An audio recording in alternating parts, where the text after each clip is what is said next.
Field against the D-backs. Geraldo Perdomo has his bobblehead night.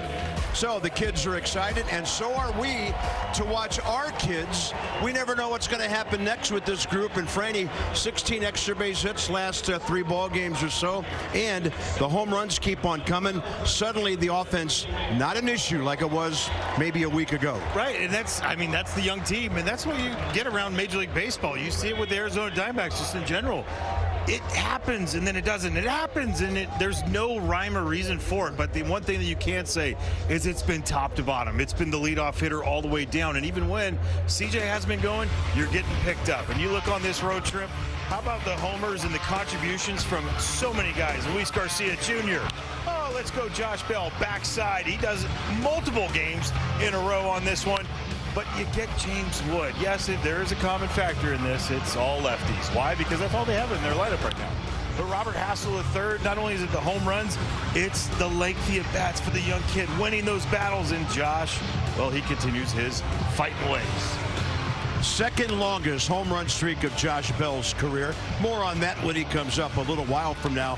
But the guys just keep on blasting away, and it does take some pressure off the pitching staff, even though Kyle Finnegan has had to pitch a couple of games in a row. But things looking good, and offense sure relaxes everybody else. Absolutely, and when you're a two-hole guy, it's weird how you say it now because that's how baseball is. Your best hitter is in the 2 spot. James Wood, last 8 hits, all extra base hits. That's pretty good. 4 doubles, 4 homers. Can he continue it and keep the streak alive? I hope so, because that's been fun. Michael Soroka gets a call for the Nats, coming off a quality start against a quality team, the Giants, last weekend. And then Brandon Pfaadt. He's pitched against the Nats twice in his career, both at Nationals Park. First time here tonight. And when we come back before first pitch, we'll feature both of our starters as the Nats go for another series win. Baseball is brought to you in part by PNC Bank. Brilliantly boring since 1865. Made it to 100 today here in the Valley of the Sun. We've got the roof on, nice and comfortable inside for the Nats and the D-backs in Game 2 of this series. By the way, Franny, really enjoyed your visit with Michael Soroka, coming off a season high in innings and pitches against San Francisco. Yeah, and it really wasn't the greatest of starts for him. And then it turned out to be a really good start as far as the quality and the length that he was able to reel everything in and looking to get ahead early and just find the zone, find that comfort zone today against this Arizona Diamondbacks team. And then there's 26-year-old Brandon Pfaadt, 21-22 career record. And this guy, it's crazy. He's had 1 no decision in his starts going about 2 months back into last season. 8-2-24. Can you the last time there was a streak of 20 straight that you're going, how is that possible? You made the comment, but look at this. The one thing for Brandon Pfaadt is he gets a lot of swing and miss occasionally because he gets a lot of strikeouts looking. 79 since the start of last season. 79 strikeout looking. Why? Because it's his deceptive look. He's got a good sweeper, good power 4-seamer on it, but it's going to be a good test. Different test against Brandon Pfaadt. Well, we miss Jacob Young and Dylan Cruz, but a couple of kids like Robert Hassel III and Dalen Lyle are doing a great job defensively. You saw it right from the get-go when they got called up last week.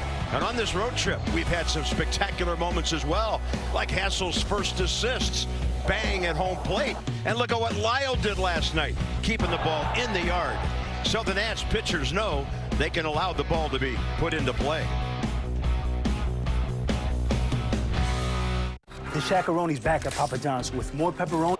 14-16 at home, and guess who's 14-16 on the road now? Yeah, the keys to the game presented by your local Ford dealer. Drive home in a Ford truck or SUV today. Make the routine play a little bit last night, got away from him, and I feel like it kind of extended innings. So making the routine play. Doesn't matter about the extraordinary play, but stop the first 2. You're going to think Corbin Carroll and Ketel Marte. I just think it's the first 2 guys of the inning. Last night, if a guy in the first 2 got on, seemed like they were scoring. You saw one of those, a couple of the rallies start because leadoff man or the number 2 man got on base. Well, here come the Nats, and with Riley Adams back sitting out tonight, it's the all-lefty thing again, even though you might notice Kay Barrett down to the number 7 spot. He makes his lineup return. And Luis Garcia 9 of his last 17 hits for extra bases. That's what you want out of your cleanup hitter. So Fought career 2 games against the Nats, 1-1, 5.11, both of those in DC. Yeah, and his 12th start on the season, 7-3. We see it 3.90, 62 and a third innings. He goes deeper into games. You're seeing that, but the 12 homers, and we'll get into that at some point. But you look at the pitch arsenal for Brandon Fought, StatCast 3D powered by Google Cloud. Four-seam fastball, sweeper, sinker, changeup, and the curveball. The four-seam fastball, it could be there because it's got some power to it. It's got some good life that we'll talk about, because Michael Soroka shares the same thought. Ooh, we're going to be underway right on time at 7:10 Pacific. The last time C.J. Abrams led off against him, it was a homer, 8th leadoff homer of his career. Garcia later went deep, so did Nathaniel Lowe, but Fought, well, he did fight. He managed to stick around and win that game. 13th year in the big leagues for Will Little, the home plate ump. Ryan Addison first, Ryan Willis at second. The crew chief, Lance Barksdale, there he is over at third. Oh. And C.J. Abrams is going to get hit, it appears, on the 0-2 pitch. That's how you start it. Old pulled sweeper, 5th one on the year for Brandon Fought. I'm going to be honest, because it's not, it's painful there, but 0-2 getting hit, oof. You could tell. Yeah. Well, leadoff guy's aboard. That's all that matters, as long as he's okay. So here comes Wood, hitting safely 11 of his last 12 games. And he's just not getting one hit every night. He's got 16 hits over that time. 16 multi-hit games too, to go along the entire year. 31 extra base hits now, 5th most National League. Well, Shohei's a show-off. Well, yeah, he's on his own planet right now. CJ, by the way, when he runs, 9 of 11. See, he will be the Nats' next double-digit guy. Joining Dylan Cruz, who has 11. And the 0-1. Pretty good fastball. Moving Wood back and then running back to the inside edge.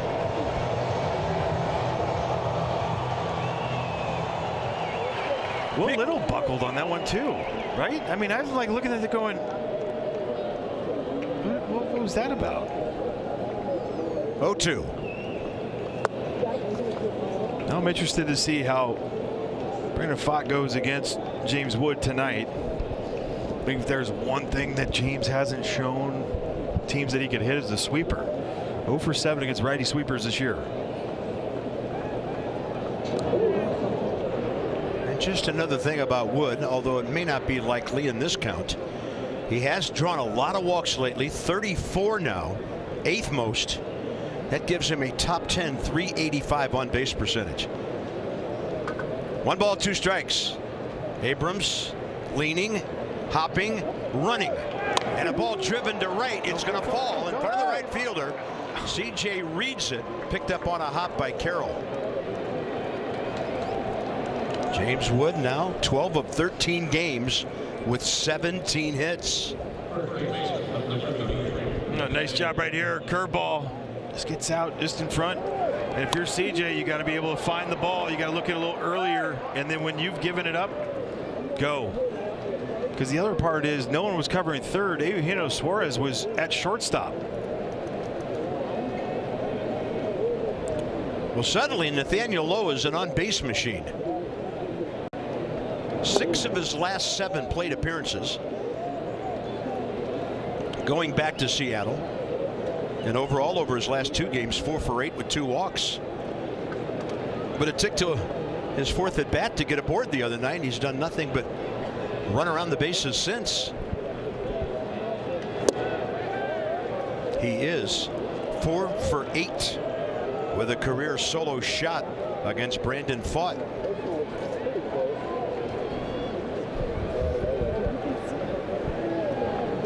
Perdomo trying to keep Abrams in the neighborhood out there at second. Big gap right center. And it goes the other way with a ball hit with authority. Abrams will score easily. Here comes Wood around third. He will be held by Ricky Gutierrez as the ball gets in from Grichuk to Perdomo. And here come your Nats again, swinging the bats on this road trip. Oh, Nathaniel Lowe ready to go. Fastball away, belt high, on time. Look at the eyes playing right through it. Great job by Nathaniel Lowe. Yet another knock with the runner in scoring position. 19 now, 19 for 61. RBI number 38. Big inning possible. Here's Garcia. And he's going to line one to right center. That ball's on the ground and beyond Corbin Carroll. So 2 runs will score. Carroll gets good help from Alec Thomas, the center fielder, to keep that from being 3 bags. The Nats are slugging so far tonight, and a slugger's walking to the plate as well. Getting the curveball here, Louis just all over it. Stays on it nicely. Not collapsing that front side, but like that chest has stayed right over the ball. You do. I mean, what you said, and Alec Thomas getting over there.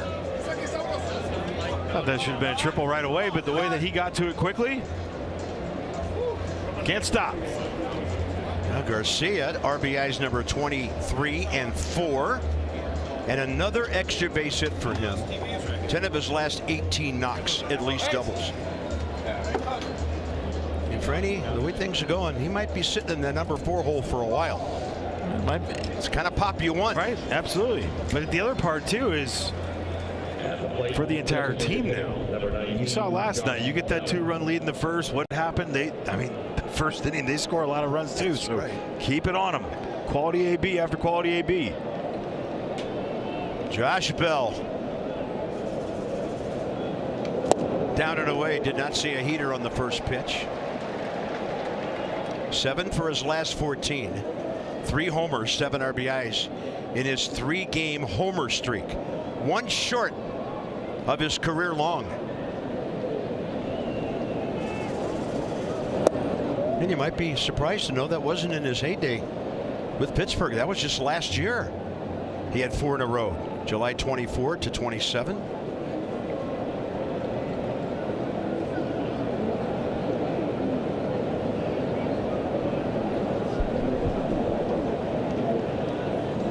Josh knows this ballpark. Finished up with the D-backs last year. Finished up great. 22 RBIs in 41 games, hitting .280, I would say so. Well, and it started out even better because they got him when Christian Walker went down, who was an all-star, was doing great. Josh stepped right in. It was huge help for him. Not able to get to that one down. 2 balls, 2 strikes. Well, change up, or change up, sweeper, and then a change up again. Everything away.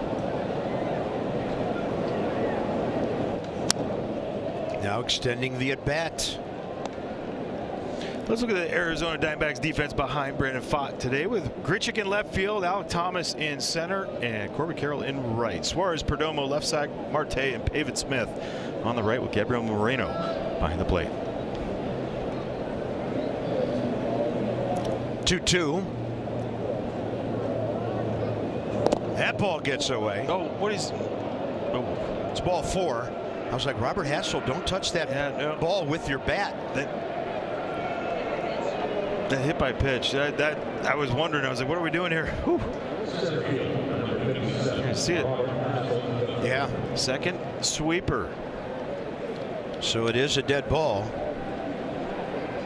And by the way, you youngsters, when you're on deck, a ball deflects over to you. Do not get your bat or your hand or your foot on that thing. Now that's a dead ball, so that forces Garcia to stay at second. And a big spot again for Robert Hassel III.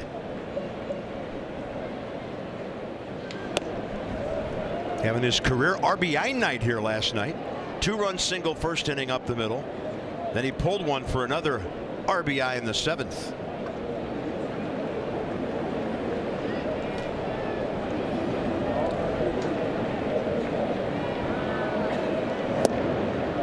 Great take. Love it. I mean, that's terrible expansion right there by Will Little, the home plate umpire, but awesome.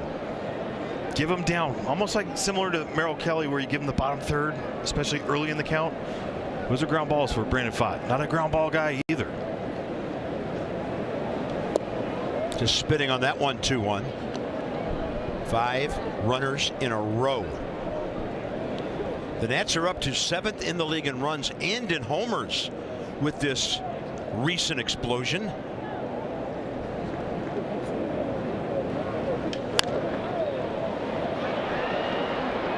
That'll even things up on 2-2. Last 3 games. That's averaging 9 runs a game for the last 3. The power, everything to go with it. Look at the runners in scoring position. Prolific. And this ball to center. That'll fall in front of Carroll. And now the bases are loaded with nobody out. Robert Hassel III is now 9 for 33. 1 at bat into his 9th big league game. Sinker middle of the plate off the end, but look at him stay extended. He fought right through that. Not trying to play all words here with Brandon Pfaadt, but he fought through the zone. Some guys hit it, kind of come off of it. He stayed right through it. The length out there. Both Garcia and Bell running the bases well there. Here's K-Bert in the number 7 spot. But he didn't think he'd be hitting with nobody out in the first inning. And here we are.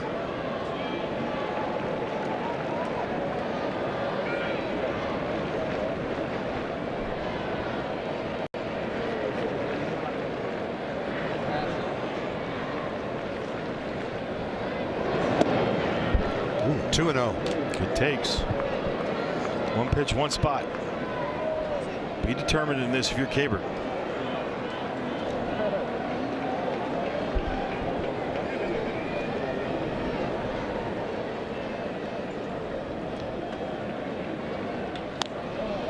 Fine with that.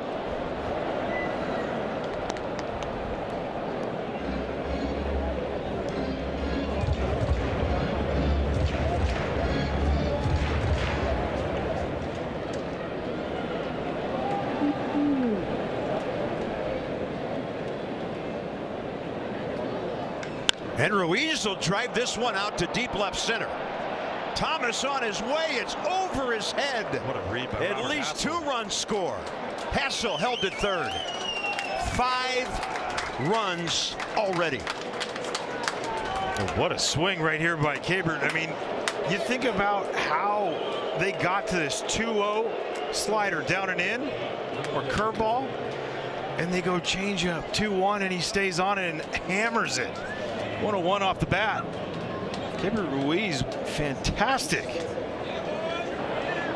I thought Ricky Gutierrez might have sent Robert Hassel at third, who had an awesome read, but again, nobody out. There is no reason to push the envelope and create an out at the plate. Nice job, K-Bert. Well said, sir. I mean, with the guy swinging like this, don't give away any outs. There's Jose Tena in the number 8 spot, and that's inside. And this little guy's on base now, a career tying 12 games in a row, hitting .317. Infield in for the D-backs.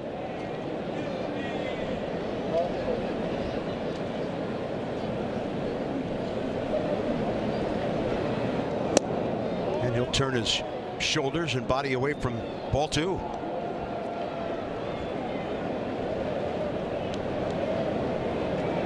Take it out a little closer to 9 ball games hitting.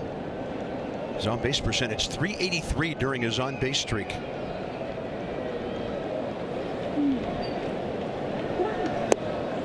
All right, that was borderline-ish. Yeah, it just, again, Jose Tena takes a pitch off the plate. Should be 3-0 for him.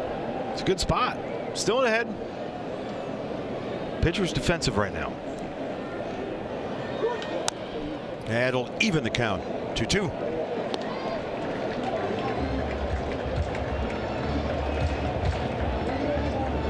Brandon Pfaadt, by the way, came into this game 6th in the National League with a 1.78 ERA at home. .390 overall. And there's a base hit that'll bring in 2 more. Tena pulling it. Little guy digging for another double. It'll be his 11th of the year. And the Nats are swinging the bat brilliantly here. And it is an unhappy Desert crowd tonight. You love what Jose Tena does right here. Staying in the at-bat. Back-to-back sweepers, and that's a good one. That's not something that you're going, oh, he hit a mistake. He didn't hit a mistake. He beat him. Great job. You see it on the greatest camera out there. Take it 2 right away. Brandon Pfaadt is done. He's hit 2 batters. The other 6 hit him. And a rather shocking top of the first.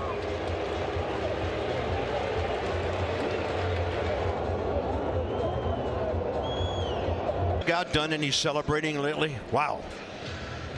Nobody out. New pitcher. Jiffy Lube's winning team keeps you moving with a full range of services, including oil changes, tire rotation, wipers, filters, and more. This is Scott McGuff. Yeah, it doesn't look like that when you spell it, right? 7th game for him this year, 6 innings, 1 whip. He's coming in a tough situation right here, trying to calm the waters. 4-seamer slider, split, and a sinker.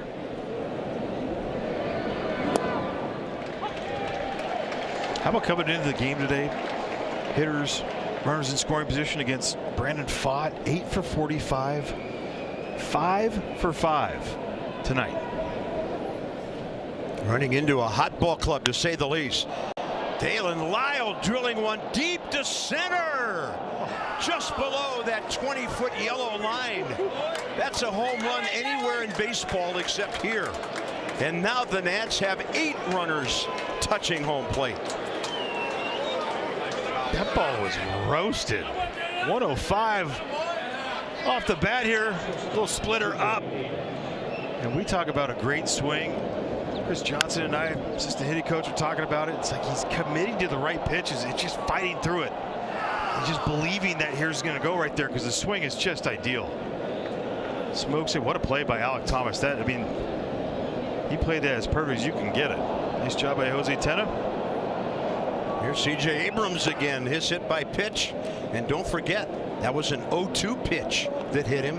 And then for Pfaadt and the D-backs, the inning fell apart from there. So he's charged with all 8. Book closed on him.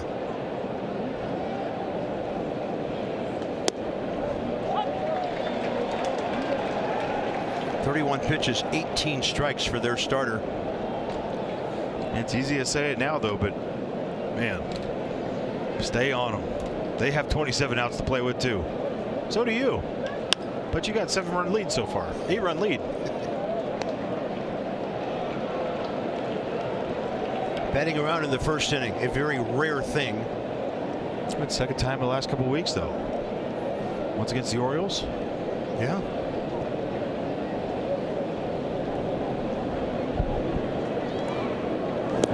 And now C.J. Abrams is hit again. On a 1-2 pitch. 4 strikes, 1 ball, and 2 hit by pitches. Was it the same spot?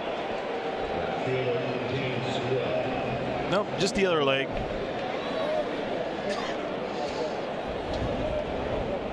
And now, without an out registered, James Wood is the 11th Nationals hitter.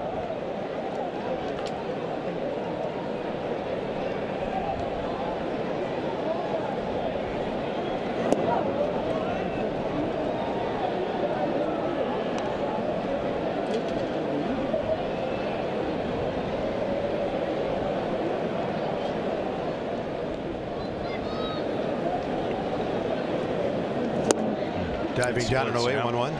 Back-to-back splits. 4-seamer slider split, 2 left-handers. Pretty even when it comes to the slider and split as far as what he uses. Up the middle, off the mound, base hit.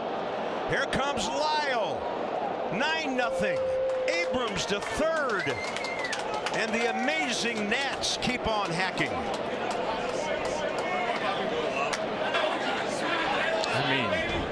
Let's go.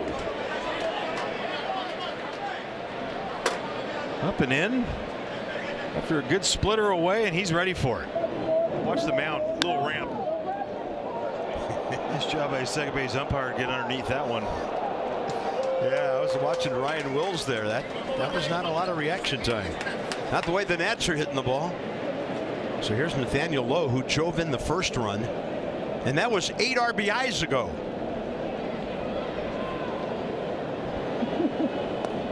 Ball 1.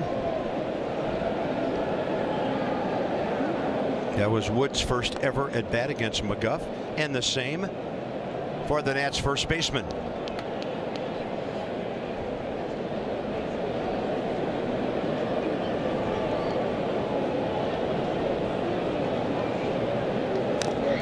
Oh, ouch. Marino took a shot or two last night. 5 was the most first inning runs allowed this season by the Diamondbacks. 6 is the most first inning runs scored by the Nats this season. And we've got 4 straight games scoring 9 runs.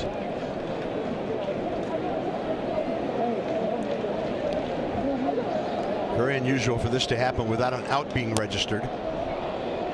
And that'll be foul. And I'm wondering how many hitters like C.J. Abrams have been hit by a pitch twice in the same inning. Yeah. That's crazy. That's not exactly up there with Fernando Tatis' 2 grand slams in the same inning, but taking a couple for the team and igniting what might be 2 different rallies here.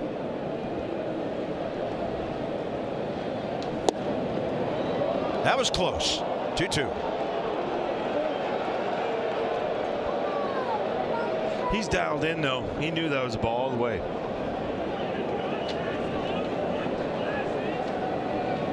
Two RBIs away from 40 now. And that's well low and in. Ball 3.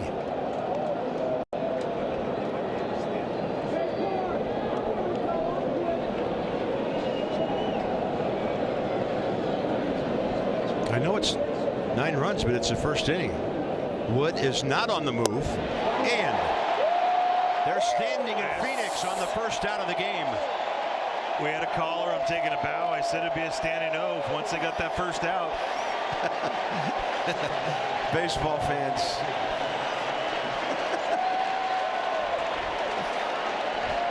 I'm not happy about Nathaniel striking out, but well done. Well done, D-backs fans. Luis Garcia next. He wants to chase that runner home from third now that there's 1 out. But this is that time. Like, again, that swing right there. Stay locked in. Middle part of the field like he's been doing.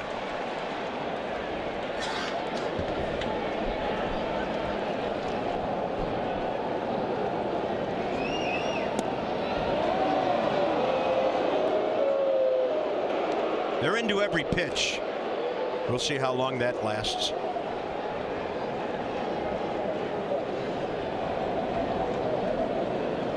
One ball, 1 strike.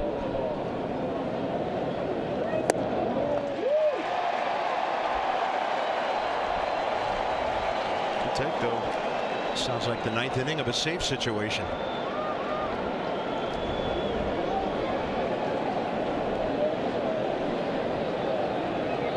Garcia. They should turn 2, but they don't.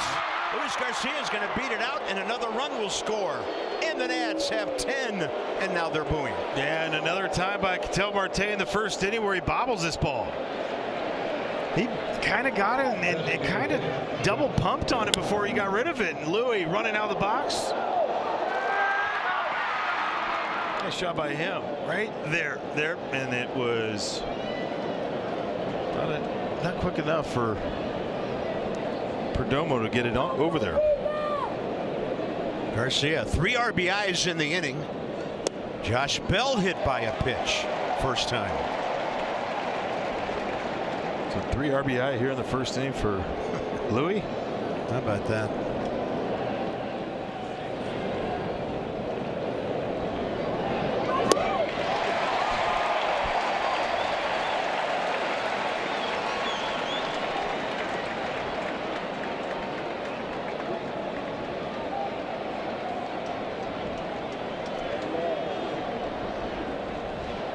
0-2.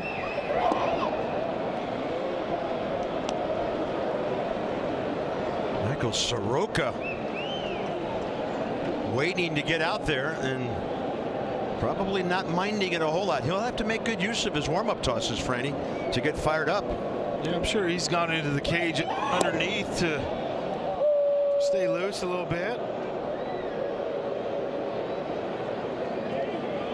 It's a good problem to have. And this is like his Sunday start, May 18th. Right? Second inning, they scored a bunch of runs for him. Josh Bell spits on that one away. 3-2. And Luis Garcia Jr. will be on the move. Pavin Smith will move behind him.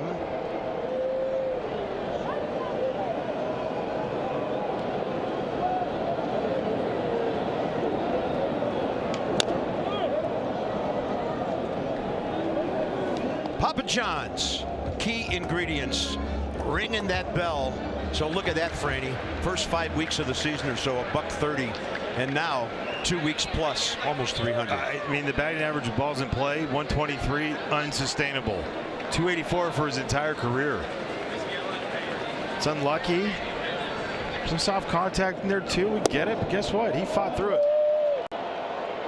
And he keeps getting on base.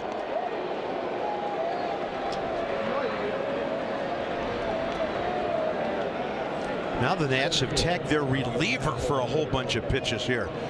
More than 2 dozen. Yeah, this is a organizational night right here because this challenges you as a system. A lot of guys throwing last night. Beeks, Thompson, Murillo, Brigham. Robert Hassel III base hit up the middle first time. Off the pitcher's hand. That's a base hit. That would have gone right to Perdomo, the shortstop. And now they better hope he's okay. Yeah, right off his bare hand. Trainer's going to come out right away. And I mean, Perdomo was right there, but it's instinct. See him?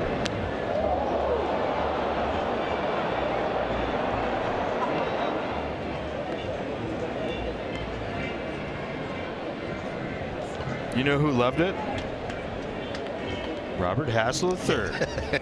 2 for 2. That's 2 for 2 in the inning.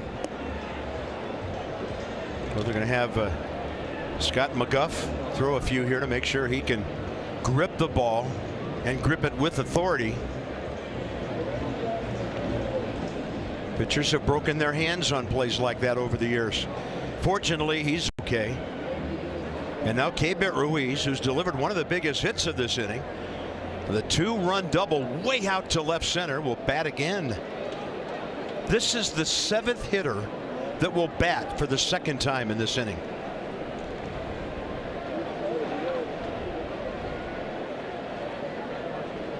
They're loaded again. For Keibert. Yeah.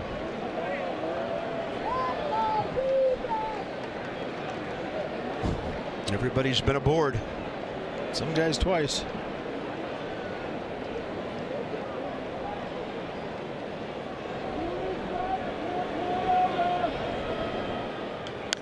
Keibert gets jammed. A little pop-up for Suarez.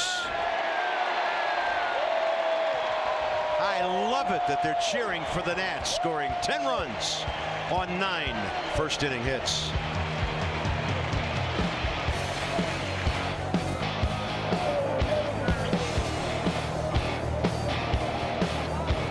Perdomo, Naylor, and Suarez the first 5. If you can handle them and keep them from just dominating you, you've got a chance to beat this squad. Boy, for Michael Soroka, what is number 1? Fill up that strike zone. Make them swing the bats tonight. 6-start form, 5.61 on the ERA. You look at the strikeouts, and they'll climb. They're coming off a 2 strikeout performance against the Giants. Been a little 4 starts, 8-4, 8-2 as far as the strikeouts going. Way inside, Carroll 2 for 3 career against Michael with a solo home run. Steps in, second in total bases. Guy with the most triples in the league. Slug 7, OPS 9. Second in extra base hits. Oh yeah, top 3 in homers for this diminutive leadoff guy who can really hit. Now it's 2-2.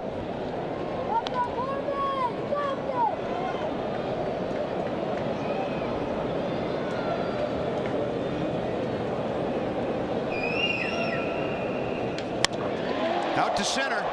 Well hit. Robert Hassel the third there. Casually reaching up to grab it. 400 feet away.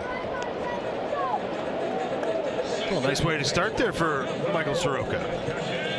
Let's check out the defense behind him with James Wood in left field, Robert Hassel the third in center, and Dalen Lyle in right. Tenna Abrams left side with Garcia Jr. and Nathaniel Lowe on the right, and Kibbert Ruiz behind the plate.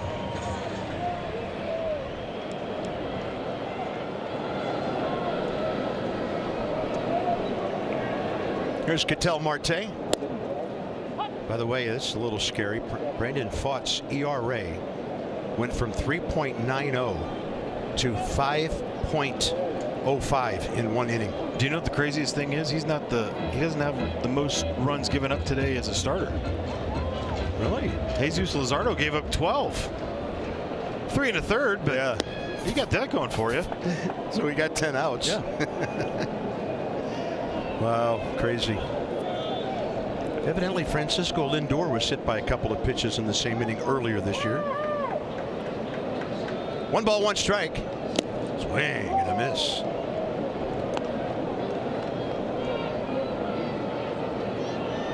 Soroka averaging just under 1 strikeout per inning. Fourth career start against Arizona, and he gets the strikeout. 0-1 with a 3.93 ERA in 4 games, 3 starts. Let's check out the pitch arsenal here for Michael Soroka. The 4-seam fastball, the slurve, the sinker, changeup, and the slider. Eliminate the slider. It's just 4 pitches. And really, when you look at this whole thing, Michael Soroka just pounding the zone with that 4-seam fastball right now early. Geraldo Perdomo bobblehead night. Young man's having quite a season. Yeah, one night they'll never forget. They saw history. Oh. Well, none of it was his fault. He and all the other infielders just kept watching line drives over their heads. And hard hit ground balls get through a few holes. Ooh, look at Soroka bring the breaking ball around. 0-2.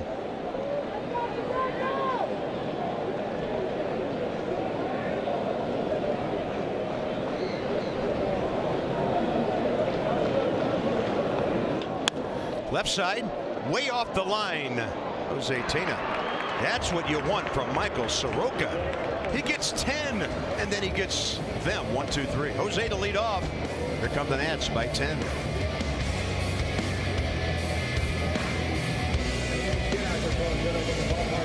Participate in the D-Max Give Back 50-50 raffle supported by Avnet. One lucky winner will take home half the net proceeds, with the other half benefiting the Arizona Diamondbacks Foundation. This day and age, what it's all about to get the slugging, the OPS, and those numbers in line. Look, doubles are great. Doubles add to that slug. And when you look at the double leaders this month, how about 4 guys all updated after today? 4 guys in the top 9, 10. That's doing it. George Will's wonderful book, Men at Work, chronicled how baseball is played. Going way back to the late 80s with George's wonderful tome on pitching with Orel Hershiser, catching with Rick Dempsey, hitting, I think Tony Quinn was that chapter, and managing. He tapped Tony La Russa. And one of the things that La Russa said, the importance of doubles often gets overlooked. In his opinion, it was the most important hit in baseball.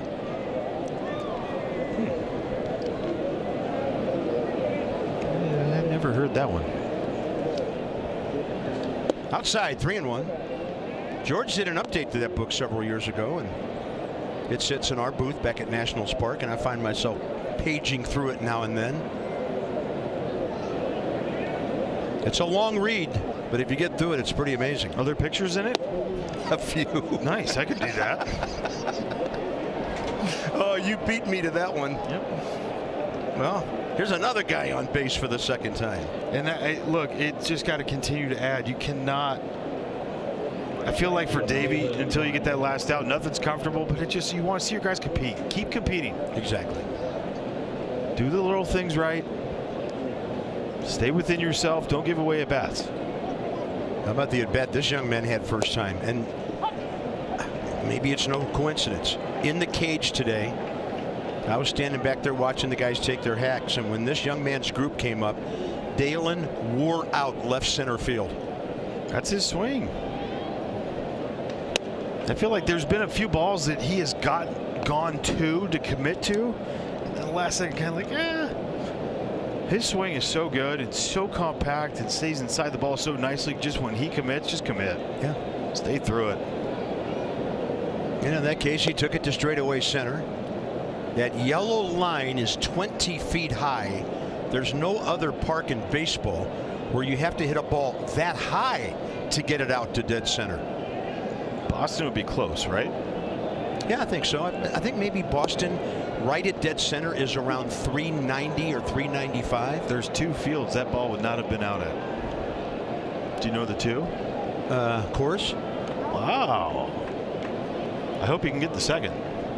Give me a second. Center field. That deep. It's here. Duh. Oh, man. The Coors one, I thought actually I would have thought Fenway over Coors. Yeah. We're Just have because another pitching change here. But you think about it, that's what, 420 out there? Yeah. Or that's left center. Yeah, you outsmarted me on that one. Well, the D-backs pitchers keep on coming, and so do the Nats base runners.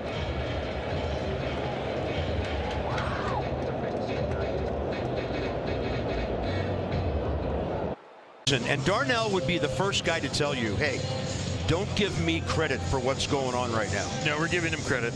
We will. But he doesn't want that. No. Taking a lot of shots from everybody for the last couple of weeks. Fire this guy, fire that guy.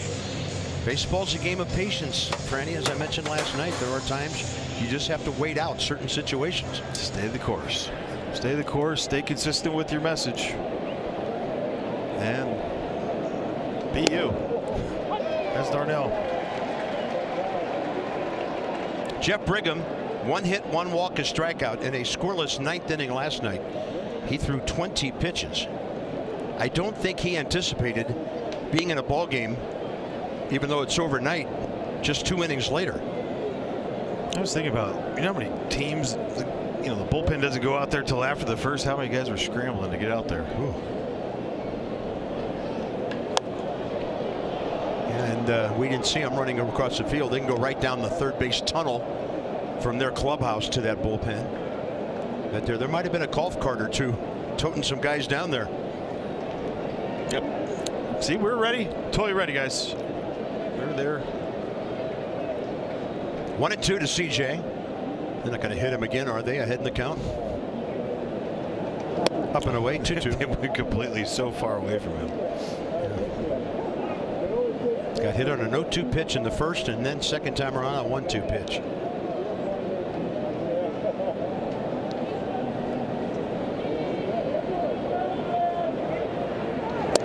And he'll just scoot back from that one. 3-2. Yeah, where's Jeff Brigham going? Moreno was scrambling, trying to do something with it. Didn't appear to be that close. It wasn't that close. 2 on, nobody out. This one will fall into left. Jose had to wait. Tana will stop at third. Everything the Nats are hitting, finding holes, and now they're 1 batter into the 3rd timer on the lineup. And for those out there, keep at it. Don't save him for tomorrow. Guess why? Because we've seen how this can play out for so long. Nice job by CJ. See how long he stays through it? We talked about it, Robert Hassel, and his first knock of the day up the middle. Length through the swing gets you out there to get that knock.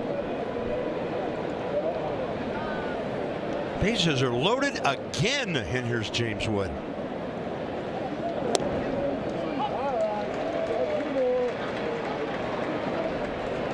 This is just incredible. He has a chance to do something that, well, the three of those guys on him with him are pretty darn good. Yeah, the greatest hitter in the history of our organization, beginning with Z. The lone MVP. Another that might have been had he stayed. And one guy that just hit just absolute tanks. Fastball up.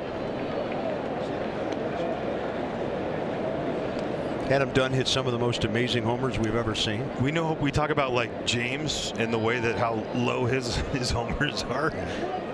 He was a little opposite of that. Yeah. Swing and a miss for the first out here in the second.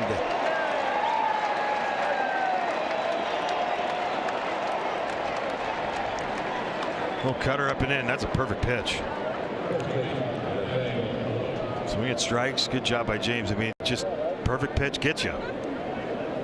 And same demeanor as he hit a homer.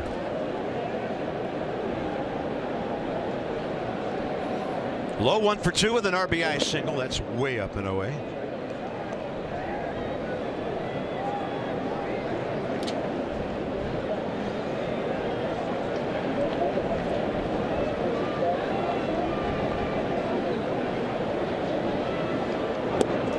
He moved the bat. No appeal here. 2-0.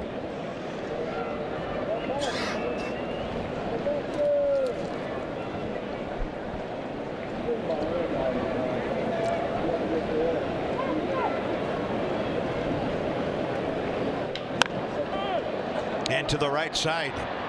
Handled well. For Diamondback fans, they're going to be upset that Pavin Smith didn't go to second base on this one, but it's a good shot by him too.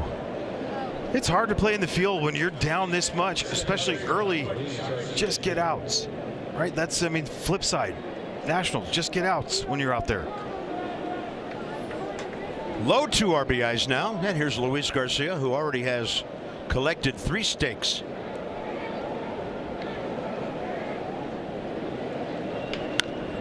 Hot shot, right side. Marte to his left.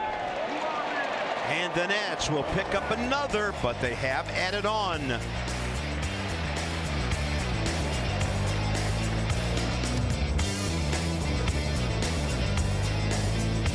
Market, no cable subscription, no contract, no blackouts. And right now, the season pass price has been reduced, continues to provide the great value. Go to MASNsports.com, check it out, and you can then check out the Nats on iOS, Android, Apple, Amazon, and Roku. Michael Soroka, 12 pitches, 9 strikes, first inning. Isn't it crazy to see 11-0, and it's not trying to poke any fun at anything, but 5 left on base too. I know. Can't believe the Nats have stranded 5. What are they doing? Luis Garcia, and Franny, that's the best way of all to start an inning. 1 pitch and 4 straight for Michael. Suarez and Smith the next 2. I mean, think about it for Josh Naylor. He could stay loose on everything, but he was the DH. But that's your first at bat. It's an hour into it, close to it. Yeah, about 20 minutes before game time, they flip-flopped Naylor and Pavin Smith, giving Naylor the defensive night off and putting Pavin at first.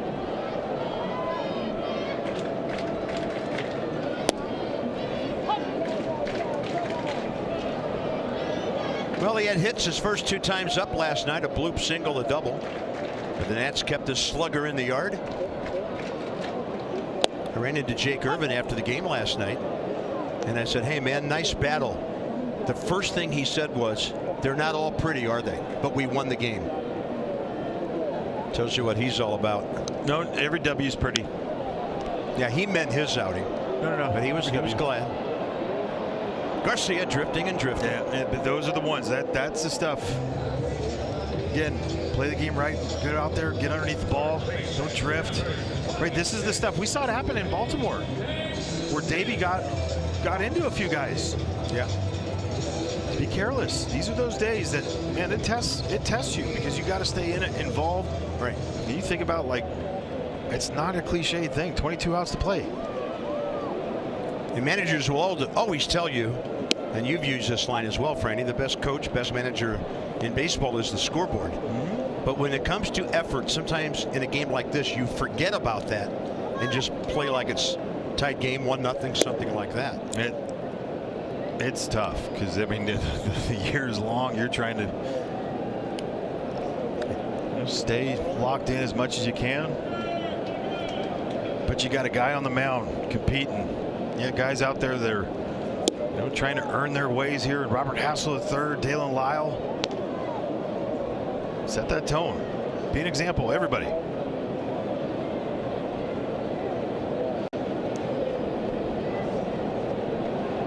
One ball, 2 strikes. Pavin Smith 0 for 2 career against Soroka. He's pumping strikes.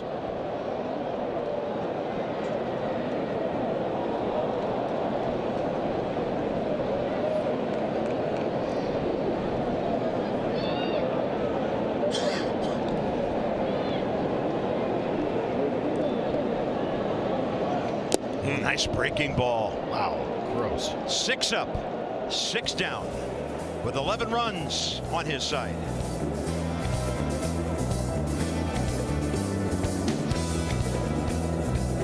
This one. Yeah. Catch that one. No, you did not. You can't fool anybody on a replay. And last night, Merrill Kelly, he takes way over the pool. Still not the longest streak in his career, but pretty darn cool to do.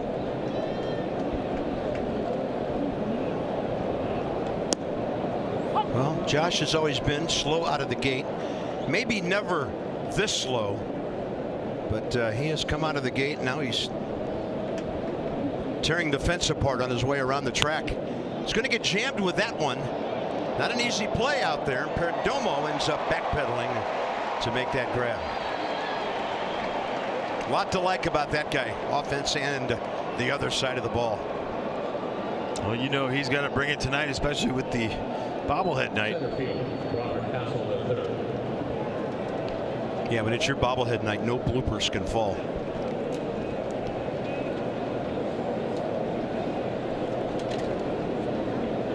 Robert Hassel III looking for the 3rd hit of this ball game, and that's on the edge. So you update him. He's 10 for 34 in 9 games.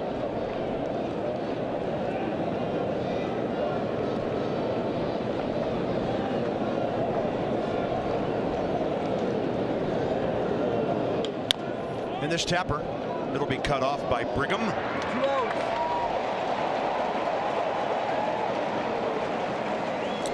Next Friday, June 6th, Tasha Bettyfield performs live after the Nats take on the Rangers. Catch the game, stay for the concert. Tickets at nats.com/postgame. Keibert Ruiz, after getting last night off. If you weren't with us late night last night, the Nats heads hit the pillows at about 4 a.m. Friday morning after the flight down from Seattle. And naturally, get an extra inning game on getaway night. When you're hung with a night game to begin with, it's a good effort by Suarez, but he couldn't get over. So Keibert the night off. Riley Adams did a good job last night of handling Jake Irvin on not the smoothest of nights. And then Chafin, Lord, and Finnegan for 4 relief innings with no earned runs. The only run given up, Kyle, in the 9th because of the leadoff runner who came around to score. Questionable too. Hit by pitch. Yeah. The more I thought about it, it was just like Corbin Carroll didn't even shake out his right hand, which is the bottom hand. It was the left hand. Yeah, it wasn't the normal reaction on him. No. Because isn't that where you would go with a replay, is just to see like which hand is he actually shaking out here? That's the hit-by-pitch version of having the ball in the bare hand and tagging a guy with the glove. 0-2 to K-Bert.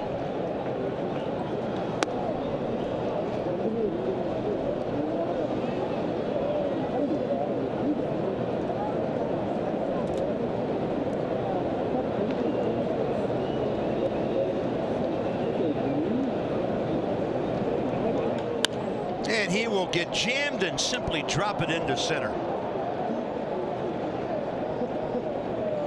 Nice job by K-Bert. Remember that foul ball that he hit that Suarez went after as a cutter? Pretty much same spot. This time, gets the head out a little bit more. Good job by K-Bert. Another, that's his 12th two-hit game this year. 14th multi-hit game of the year. Good for him. Rest helps, and I think that, I mean, that's got to come into play at some point too. This ball driven by Jose Tena to left, and it'll move Grichuk to his right. They had stranded another runner. They've left 6, but they have plated 11.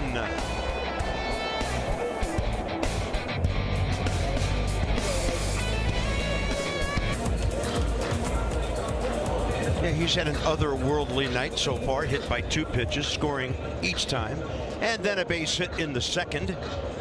Here we go, bottom 3, and that's where the D-backs are in their order: Moreno, Grichuk, and Thomas. 7, 8, 9. Part 1 with Franny and Soroka before our game tonight. Part 2 tomorrow. Can't wait, Franny. He is thoughtful. Articulate, isn't he? Yes, he is. He's thoughtful. He's been through a lot as far as the leg injuries, which we shared. But perspective to be an all-star, fight through multiple injuries, and try to pull everything back just to enjoy the moment, be here. Huge. Well, guys who have a great perspective on this game will tell you that as their careers go on, they learn how to treasure every day you get to put on a big league uniform, because it can be taken away at any time. Yep. And he's gotten his reprieve here, and hopefully he makes many, many years out of it.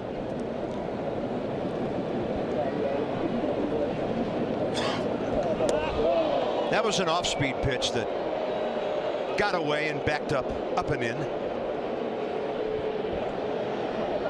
Not gonna lie, if you see that as a hitter, it makes you flinch, but you fight to stay in there because it's a curveball and it's 2-strike count. You're like, I'll stay.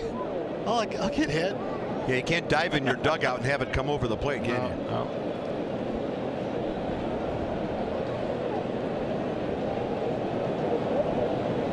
Breaking ball, he's way out ahead. For baseball fans that have tuned in since PitchCom's been around, the 2 that he just put there was for an off-speed pitch for a slurve.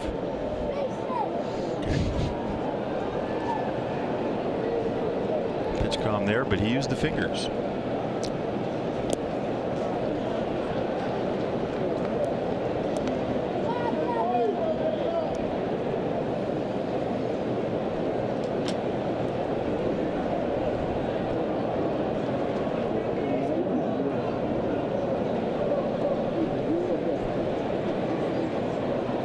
Two.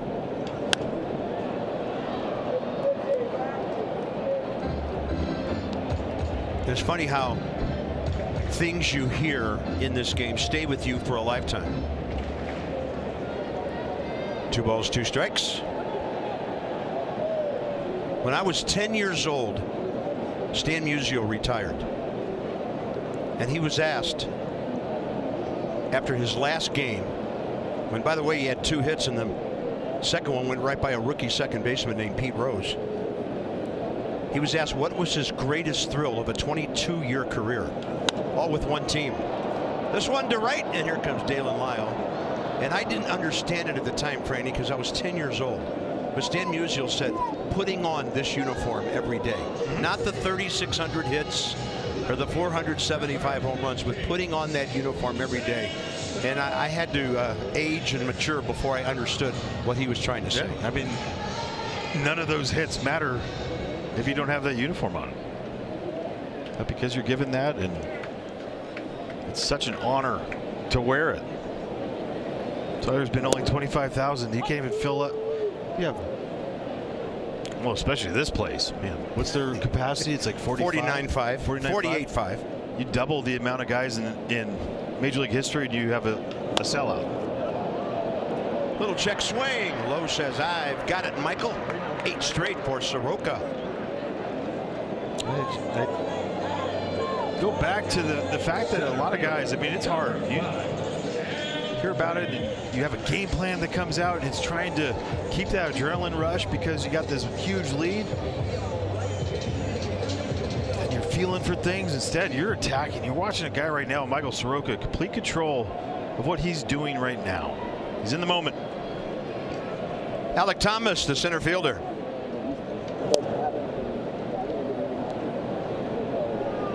Michael Soroka, 58th career start. He's 18 and 21. He does have a career earned run average that starts with a 3. Great pitch down to the zone, 1-1. 3-8-1 for the 27-year-old, and he keeps doing what he's doing. It'll get down there near 3.5 runs a game. 2-1. By the way, speaking of offense, did you see what the Dodgers did to the Yankees earlier today? The who? 18-2. The who? The Dodgers. Yeah, I did actually. Now that you say it that way. Before I did not. Yep. They had 21 hits, 21-7. Aaron Judge hit 2 homers though. Well, he's got 21 now. Nice scoop. Well played by Lowe. And to Soroka. Untouched, unscathed through 3.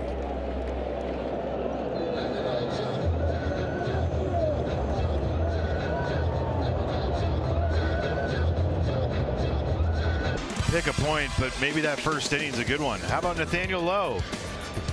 He gets a knock. His 38th RBI. A little 2 RBI knock here for Luis Garcia. Oh wait, we got 2 more RBIs for here. We got Tenna with a couple RBIs. Dalen Lyle with a double off the center field wall. Almost his first big league bomb, but he's got an RBI in there. And we're going to end it there because why? Well, he's leading off. Great spot. Producer Chip Winfield. Amazing. Producing, directing, managing, announcing. It's pretty fun and rather simple when you're up like this. Because let's be honest, Franny, until about a week or so ago, there were some nights that we were just trying to will something to happen. And that's now it is. Well, baseball's such a fickle sport, right? And some weeks it's great, some days it's horrible, and everyone's trying to find answers. At the end of the day, you got guys that consistently compete, do their work, care, and you get nights like this. Yeah.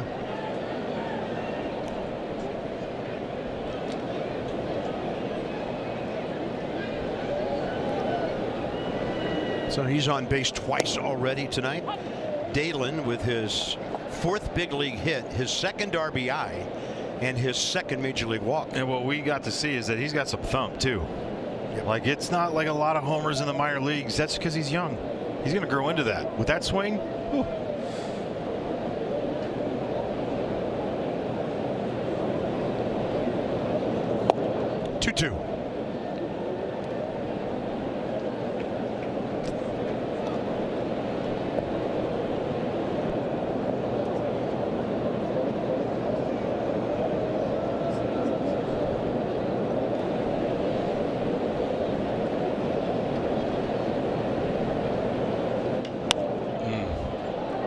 Fastball to the right side popped up.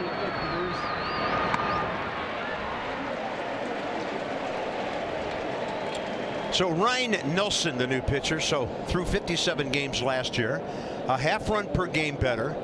We talked about the power in Seattle because the Nats are on a pace for nearly 170 homers now, 135 last year, and all that other stuff goes along with it. Beautiful thing.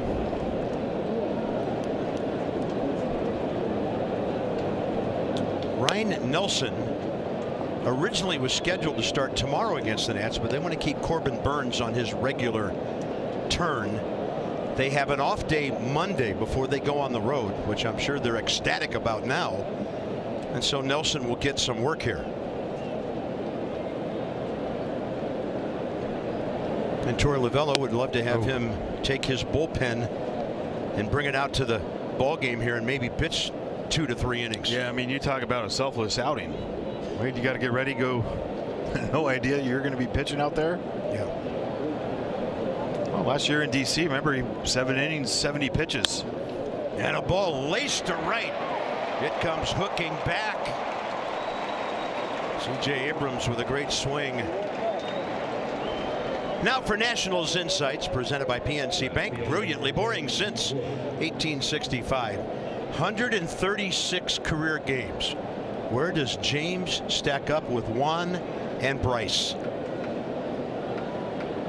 Isn't that amazing? Well, he's taller than them for sure. But those numbers, I mean, it's just incredible. All with just insane ability. This ball's well hit by Wood down to the left field corner, and circling behind it, Grichuk on the grab. The Nats go 1-2-3 in the top of the 4th.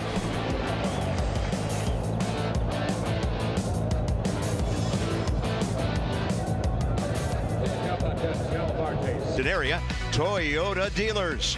Shop by at Toyota.com for special Toyota deals and visit your Washington area Toyota dealer. The Masson drone. Beautiful shots right outside Chase Field. You know they have drone races here. Do they really? Yeah. Wow. Inside. Cool. Yeah. Well, Chase Field, my second favorite name for this place. When they opened in '98, it was the Bank One ballpark. They called it the Bob. The Bob. So you have the Bob, you have that, and you have your own gym for Delaware basketball. The Bob Carpenter Center. I'm not a member of that faction of the Carpenters. Bob and Ruley Carpenter brothers used to own the Phillies, and they were Delaware guys. The same alma mater as our outstanding Nets Extra host, reporter Joe Flacco, and play-by-play guy Dan Coco. Yep. Yeah. He's a blue hen. It'll be the Carpenter Coco Center someday. Oh, look at this thing on the first pitch. Way upstairs. Who sees it? Garcia does on the way down, evidently. 2 outs. All right, he got Louis by 10 feet. Remember last night, 183 feet on the peak? Wow. 193 tonight. That's got to be close to the girders up there. I'm checking. The highest point of the roof is 185 feet, but that's over on the sides, like behind home plate and deep center. At its peak, probably somewhere beyond second base, Franny, it is 255 feet. So I don't think anybody's going to get one up there. 255. That's impressive. You know, you could take an Osprey, not the bird, but the aircraft, and bring it straight down and land it in this place. It looks like the world's biggest plane hangar from outside when you're in town. Geraldo Perdomo. And Soroka's breaking ball down and in. They semi-opened it last night for the fireworks show. They did. Not all the way. They stopped it like a sunroof.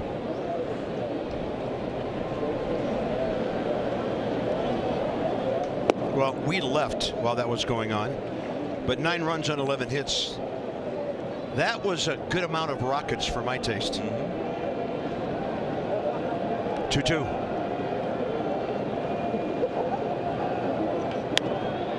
And Garcia couldn't quite get to it. Diamondbacks have their first base hit. A good pitch right here, too, by Michael Soroka. Soft contact.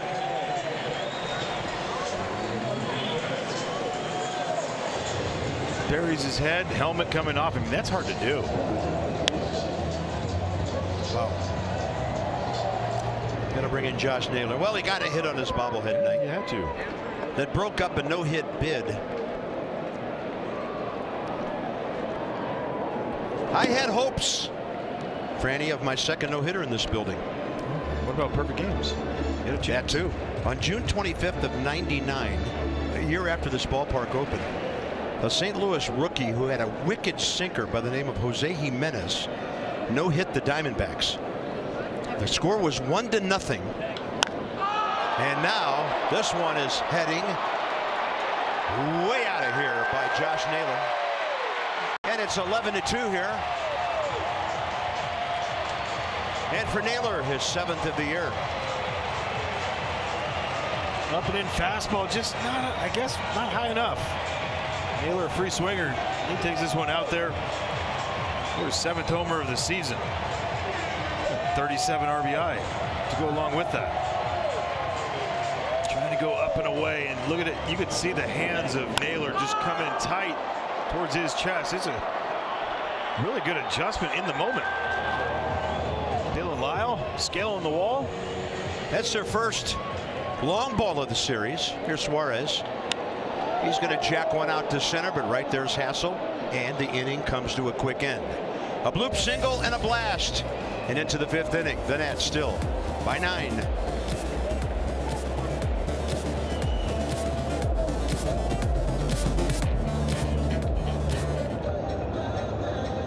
Whether you are celebrating a special. Yeah, well, we had a song that we used to play when we played the White Sox in Chicago. It was something about swinging for the fences in the big leagues. You have to bring the, gotta hit a home run. That was awesome, if I say so myself. The fact that you rapped on air, I'm in. Twice. Yeah, we were, I think, 3 years apart. And I do have family originally from the south side of Chicago, so. Gotcha. Like it. Yep.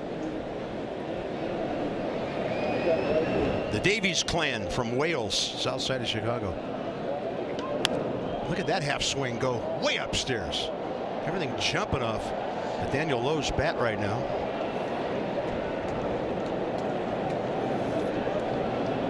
Another inning of work for the right-hander Nelson.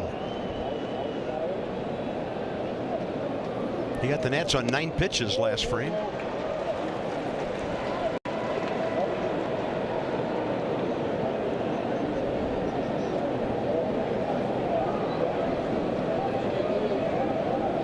Mitchell Parker and Corbin Burns tomorrow. And this Tapper pitcher trying to cut it off, and it's a good thing he did.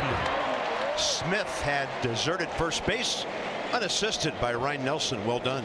Well, first day of PFPs at spring training, pitcher fielding practice. This is one of the deals, the no man's land. You get it, you run, you take it yourself.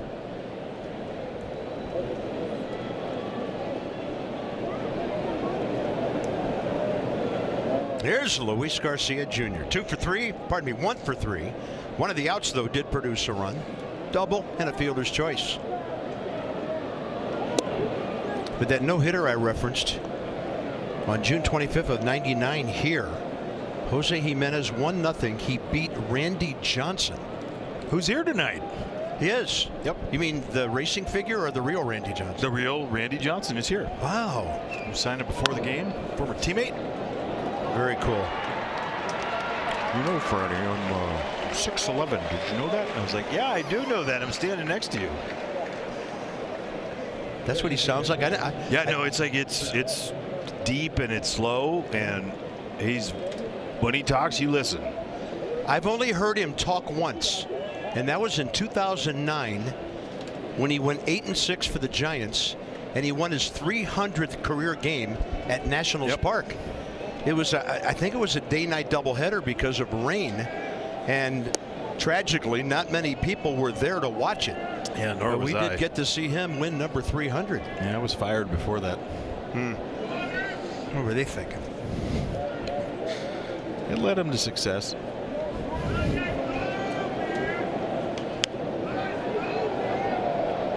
Oh yeah, I forgot what happened the next year, and then 2 years after that, and then 2 years after that.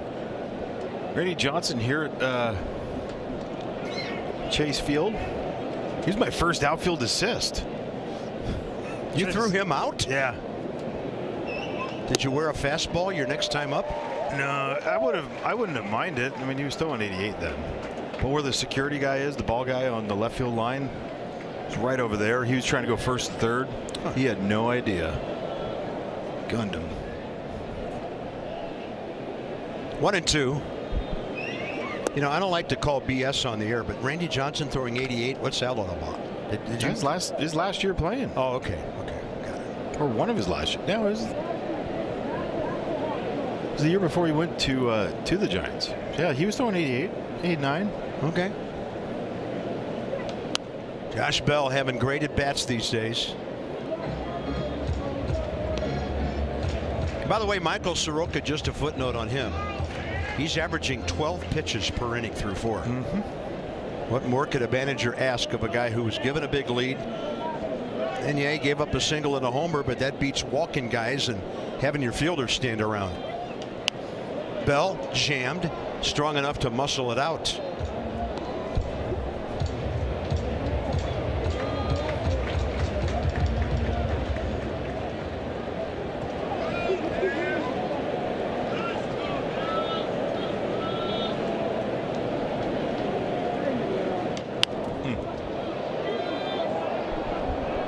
Swing on a pitch away. Oh, backdoor cutter. Cutter, four-seamer, cutter, four-seamer, four-seamer, four-seamer, cutter.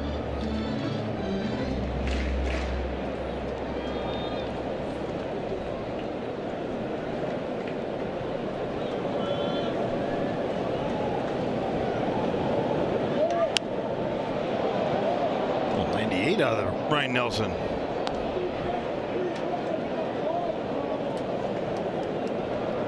With all the injuries they've had, Eduardo Rodriguez, Jordan Montgomery, who they signed, both those guys last offseason, he was put in a little limbo for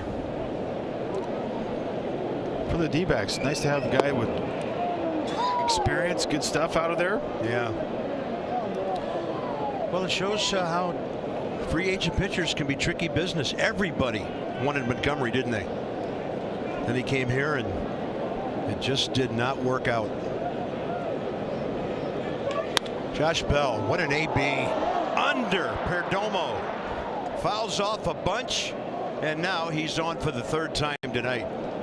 It's 11-2. It's got to be a hit. If there is a picture next to pro in the dictionary, it's Josh Bell. Pro at bat. Battling, fighting, not rolling over. Hits Difficult play. Yeah, I mean, it's a good play, a good hit. Hard play for a guy that had 3 errors last year. No, it was probably like that. It was maybe 5. It's trying to get the story there, you know, way better. Embellish. And don't be one of those people who don't let the facts stand in the way of a good story. Oh, you got to have it.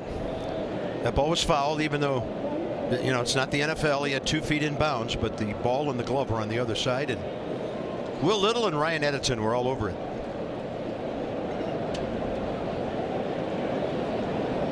Because in baseball, it's where the ball is. That's all that matters. Yeah, it was 5. He had 9 in the last 2 years combined coming into this season at shortstop. Yeah, that's pretty unheard of in this day and age. When you think about exit velocity, spin pitchers are putting on balls, and the way it's flying around infields, single-digit errors by shortstop is amazing. 9 errors. And 748 chances coming into this season.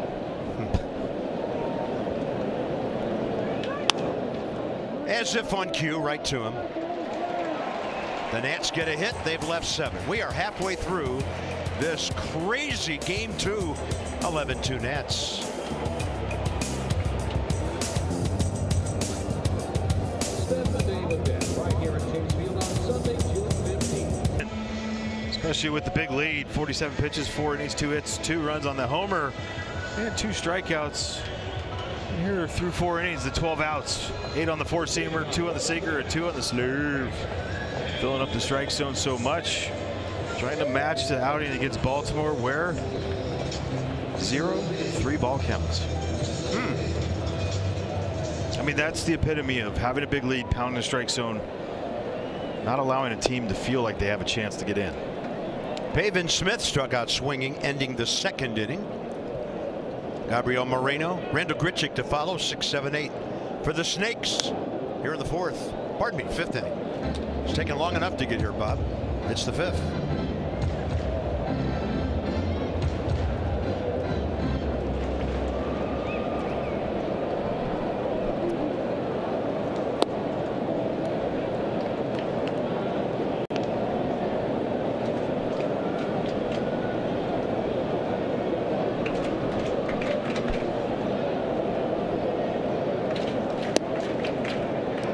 Close. There it is. Way to go, Franzen. 3 balls. I don't believe in announcer jinxes. I don't either. You just have to. Only for field goals. Yeah. Only when a guy says he's hit 28 in a row and then he misses do I believe in that. Yeah. The biggest moment of the year, you know. Yeah. The nerves have nothing to do with other than, yeah, broadcaster jinxed it. 3 balls, 2 strikes. This one will be close to the barrier over there. Comes coming back a little bit with that spin, but over the screen.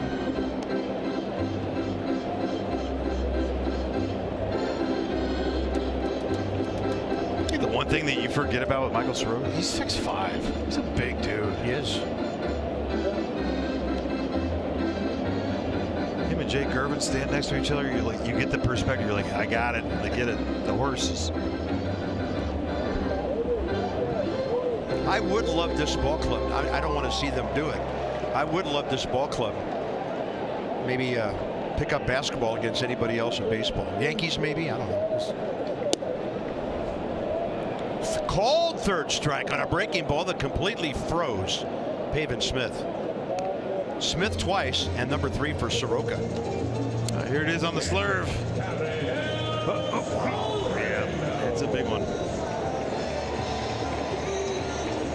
Slurve's bigger than a cutter, right? Yeah, it's a hybrid between the slider and curveball. Got it. Oh, it's the Nats night. Blistered right at Tana, 2 outs. On the first pitch to Moreno. Grichuk is next. Nothing better than 1 pitch out. Got 2 of them tonight. Marte back in the 4th.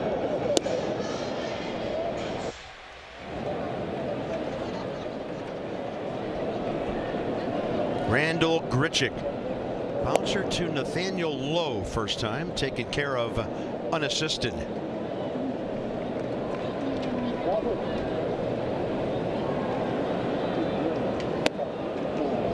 We talked about last night with 15 teams passing up on Corbin Carroll.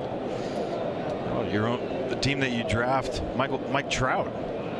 They wanted Randall Grichuk more than they wanted Mike Trout. They drafted him ahead of him. 1 pick. Ooh. Ooh.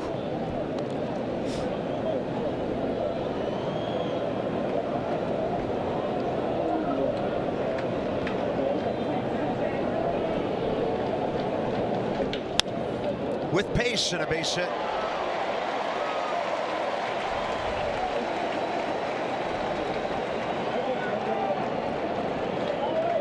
He's a strong human. It looked like he had a full swing on that.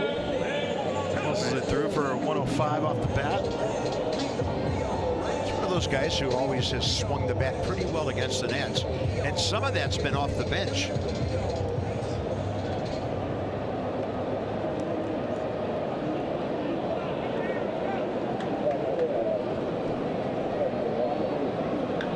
Look out. Screamer over there from Alec Thomas.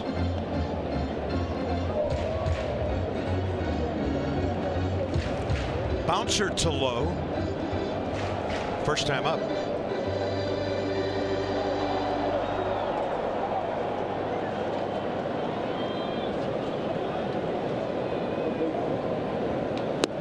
Oh, Thomas's dad was a longtime strength conditioning coordinator for the Chicago White Sox. World's champion 2005, I believe he was there. You look at Alec Thomas, is not huge in stature, but he's a strong kid. His dad's name Allen. working in tandem there with Herb Schneider, the long-time White Sox trainer, who probably put in as much time with one ball club as anybody ever has. Nice. Guy picking up a ball and giving it to a kid that looked disappointed he didn't get it.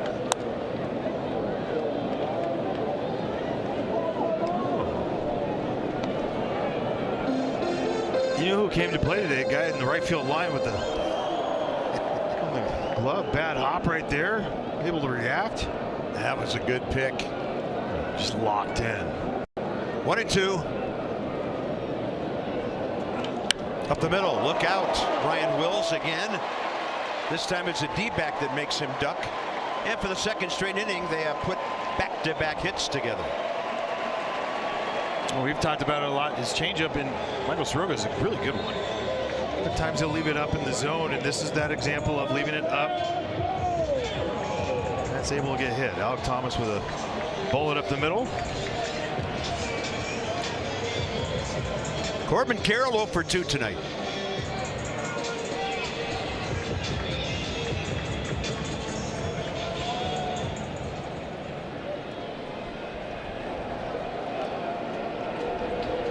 Fly ball to center, grounder to second.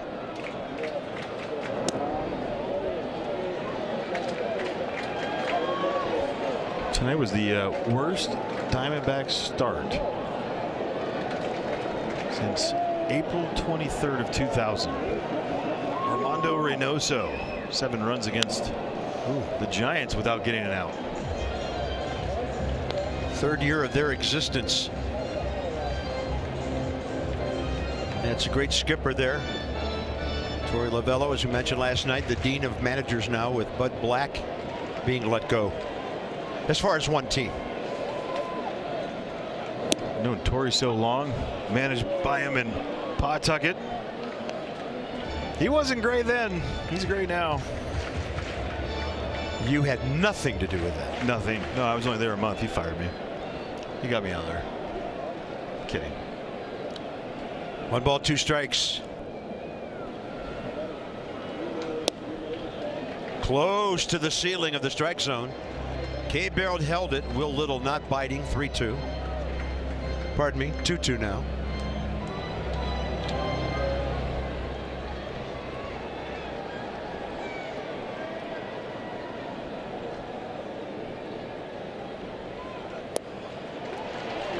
We talk about being engaged, you know, on the national side, being engaged from the Diamondback side. Putting up quality at bats right here, the last 3 hitters. Yeah, Soroka got the first 2, and he had a chance for a single-digit inning as far as pitches. Good pitch.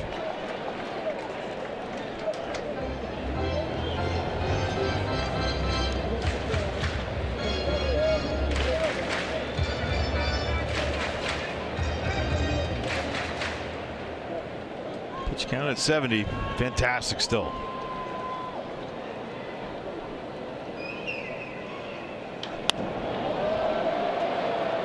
Look out.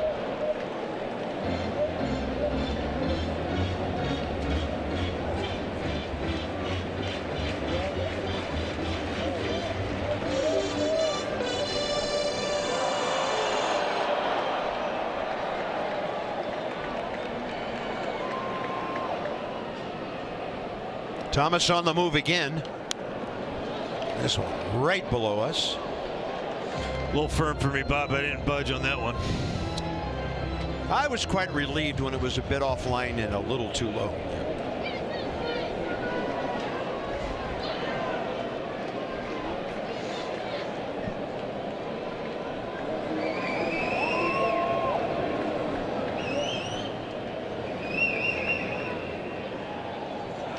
Oh, he brings it around, but it just stayed out. Bases loaded, 2 outs for Ketel Marte. Yeah, I think, yep, Jim Hickey's going to come out and talk to him just to give him a little break. Maybe see something that is getting a little bit out front real quick.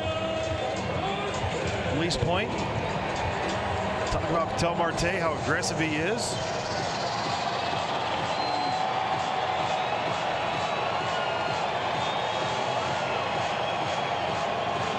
So that gets the crowd revved up a bit. They're hungry for some action. First walk of the night by Michael. Marte has struck out swinging and popped up to second.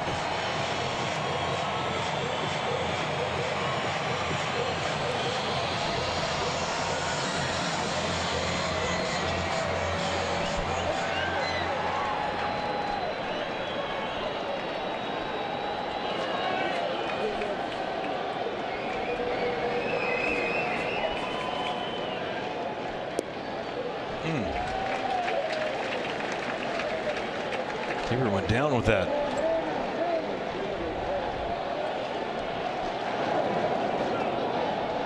Yeah, could have gone either way, that call. He'll get that one. And it was all inside the box.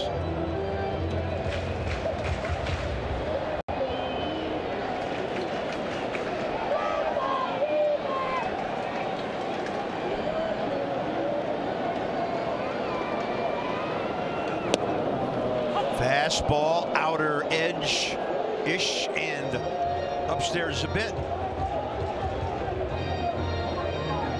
Ooh, that's a big call. I mean, it's weird to say. It feels like a big moment in the game. Yeah, that was a big miss by Will Little, and Nats will take it. Yeah. Maybe forcing the swing on the next one. The race is on. Soroka wins it in. A 0 on the board. That's all that matters. To the 6th, the Nats 11-2.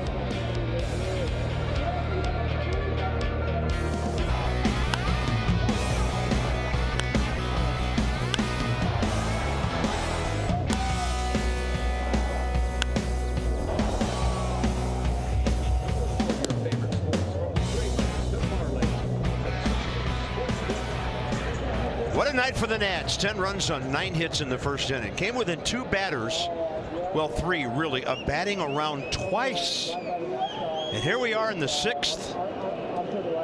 They've scored 1, given up 2. It's 11-2. Here's Cape Bert, 2 for 3. Trying to get something going against Ryan Nelson. He's had their number last 9 innings for him.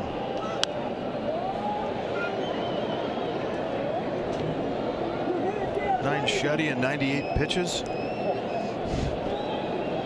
Dating back all the way to last year gets him.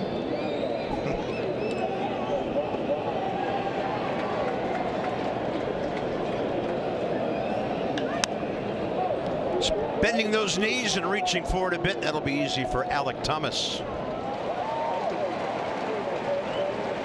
Well, Sunday, June 8th, kids 12 and under get a free Mr. Potato Head, courtesy of Harris Teeter. Plus, a story time with Josh Bell before the game. Learn more at nats.com/family. He's got the picker, got a baseball. Good looking ball cap. Well done, young man. Very well done. That glove is colorful.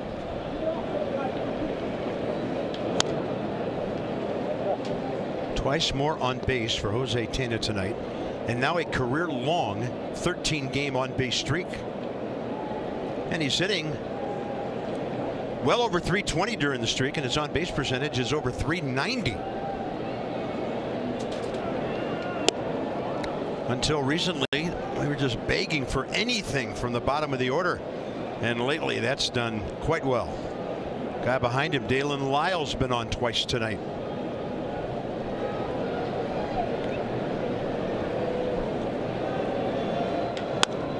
This one will skirt by the mound and find its way to Perdomo. 2 outs.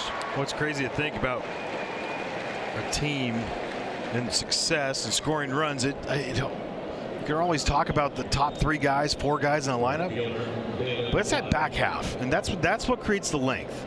Right. And once those guys do, it doesn't even, like you said, they don't need to get all these hits, but get on base, find a way to do that. The runs just, they pick up, they go through the roof. Yeah, and on top of that, they're setting the table for the top of the order to follow.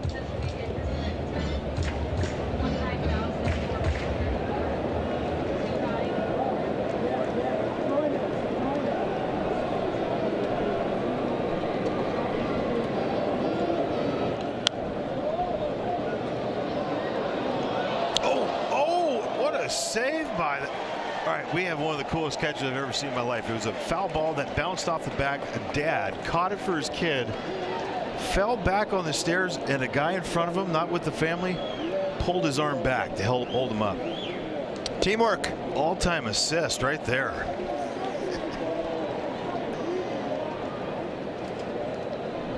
Nice crowd tonight, just under 30,000 here, 29,434 on Perdomo bobblehead night.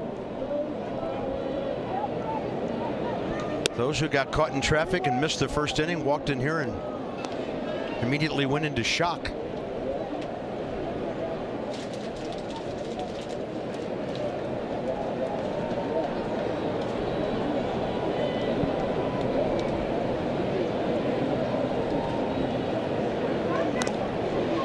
Dalen gets a piece of it. Well, you can see with, like, you look at this crowd tonight. You talked about how there are 31,000 a night. Got a lot of young players that are pretty good that you want to follow and do. Pretty good example of like what we're going to see in DC and what we're seeing in DC. And this is a team that has been to the World Series in recent memory. Playoff caliber, coming out of a tough division. It's going to be interesting to see what they do at the stadium over the coming years, because it's huge compared to newly built stadiums. Almost 49,000 here. And it's steep. Sure they'd like to make it a little more intimate, but I don't know how they do that.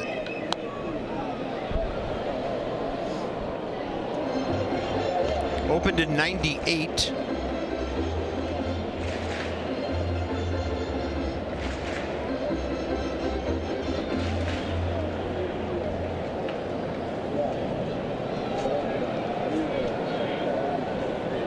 Oh, yes. This ball to right from Dalen Lyle at the base of the wall. A lot of hook on it, and he's digging for his first big league triple. Do it, Dalen. We almost had it. I felt like the first is double tonight. He was going to get a triple because of where it landed. Breaking ball, it stays up. It's that perfect spot right there. We got to see him run, and he was just striding it out right about here. He can scoot, man. That guy is a beautiful athlete. That was awesome. And here is C.J. Abrams now. Only the Nats' third hit since the second inning. Dylan Cruz's triple on April 25th, the only faster home to third this year. Ooh, 11.44. Still quite behind Corbin Carroll's, but yeah, we won't go there. Carroll has 6 triples, by the way, to lead the league. He ran a 10.87 on one of them. Oh, man. Yeah. That pitch must have been inside, gave him a couple extra inches on his way to first base. CJ on base 3 times. Last time up, nice swing. Lined out hard to right in the fourth. 13 hits for the Nats.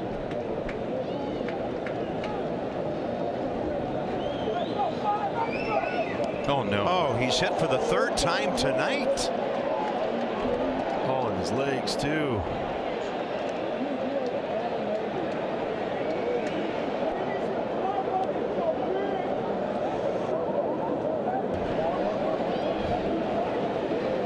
Cutter at 93. Take your time, CJ. Take all night to walk down there. Davies coming out with Paul Lessard just to check in on him.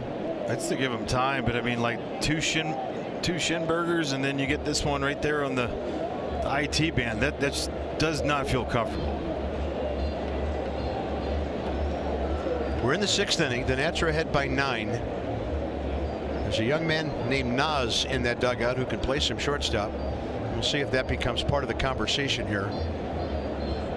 CJ's been grinding, but it looks like for now he's going to stay. Davey put out his hand. I thought he was going to drag him along with him. He said no. But we'll see what happens when the Nats take the field next. Big spot for James Wood. 2 for 4 already. RBI number 44. Boy, he is really climbing that chart.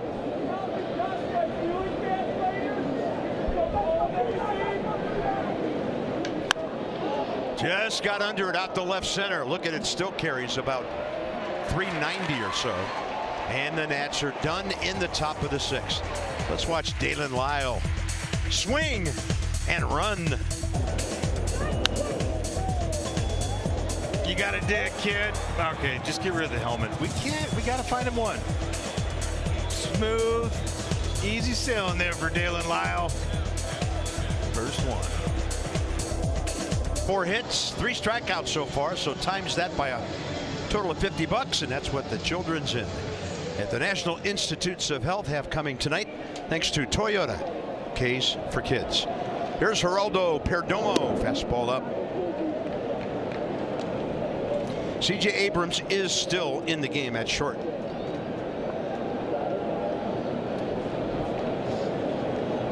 A little surprised. This one a mile high, straight behind the plate. Kay Beard can only watch it. It's going to come down about 4 rows deep.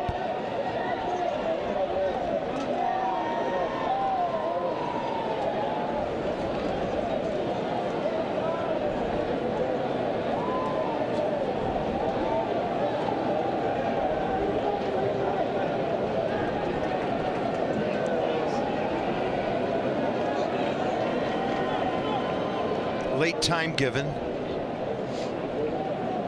Pitchers hate that. Jackson Rutledge. Looks like the Nats will be happy to get 6 from Michael tonight, and 6 innings would take him up in the 90 pitch category. 91 last time. That was his high.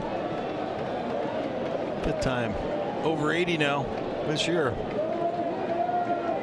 That's a good spot too, because we've been seeing a little bit of trouble for Jackson Rutledge the last couple times out. A little bit with the, finding the strike zone early. And this is where a manager makes his money right here. Putting him in great situations, kind of rebuild him in the moment, because he's been really, really good. And a ball game like tonight could be a landing spot for Eduardo Salazar as well, the newest Nat, replacing Lopez in the bullpen today. We'll see. Routine out, Masson Plus. In-market fans, you can enjoy the Nats. No cable, no contract, no blackouts, all right?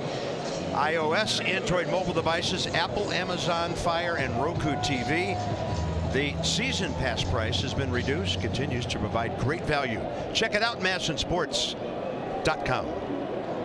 Josh Naylor, long homer last time up. He's hit 7, driven in 37. And he's had good success against Michael in the past. Now 5 out of 8 with 2 long balls and 4 batted in.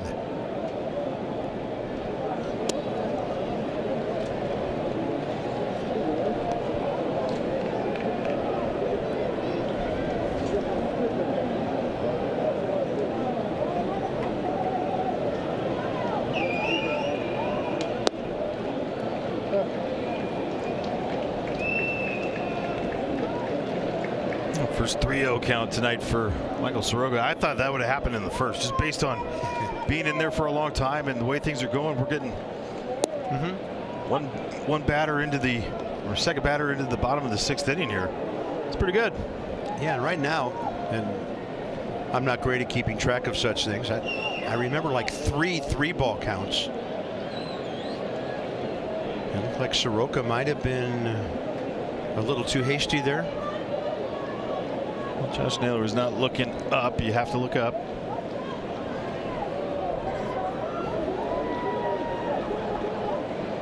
All right, he's looking. Here we go, 3-1. Ripped and foul. Look out, buddy.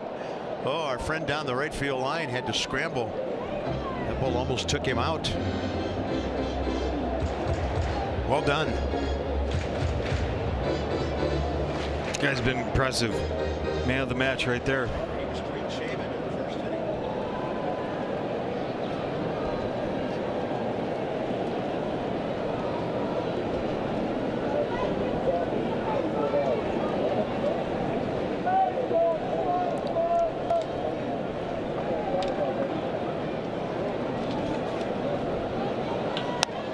And this one will stay fair for Naylor.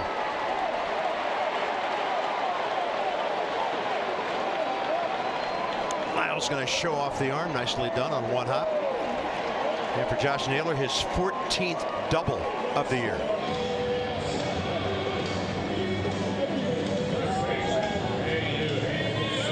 Just to break the ball up, get some finish on that. That's Michael Soroka kind of getting in that spot where we've seen him get underneath, keep things up in the zone. He's handled Suarez twice, pop up to second, fly ball to center, and a beauty of a breaker dropping right in. Davies' optimum situation here would be a clean 6, and then give everybody behind him clean starts of innings in the 7th, 8th, and 9th. So really no reason to be concerned about the runner at this point.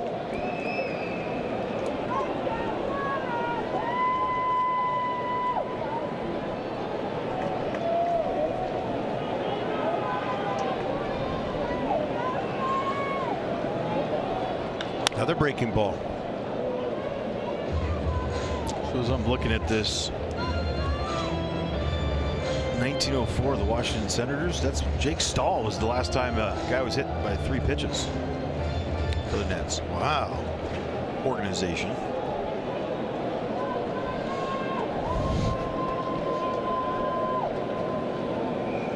Fastball up. Isaiah Kiner-Falefa is the last big leaguer to do it. That was last year.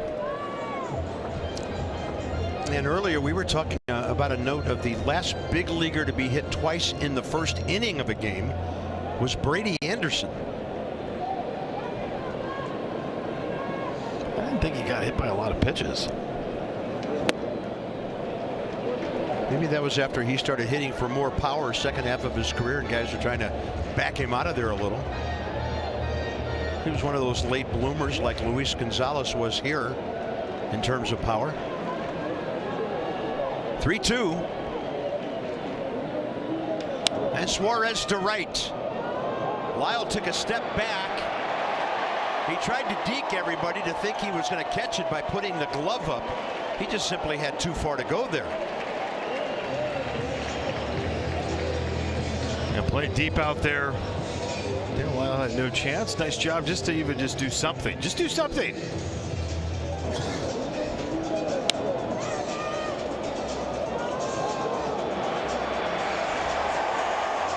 But that is, to me, is the way that he has approached balls, the way that he's gone after balls. Full respect over there from Josh Naylor, I believe. Michael Soroka got a 10-run lead in the first. He goes on to get 16 outs. Rutledge time here in the 6th.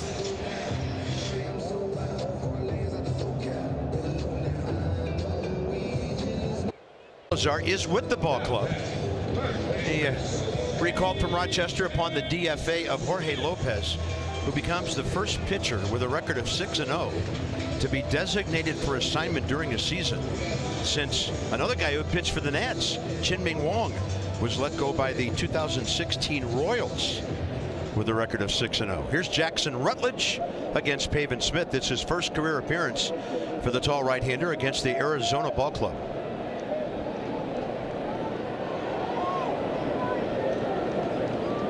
Well, nice job right there, getting ahead. Been a little bit of a trouble of late doing that. Good splitter. 18th game here for Jackson Rutledge, just under a 4. See the strikeouts, those are up. Walks have been up of late. That's about it. Sinker, slider, cutter, 4-seamer in the split. So Michael Soroka adds 3 to his season high on the pitch count, goes 94 tonight, 64 strikes, 6 hits and 5 1/3, a walk, 3 strikeouts, and he's responsible for up to 2 more runs.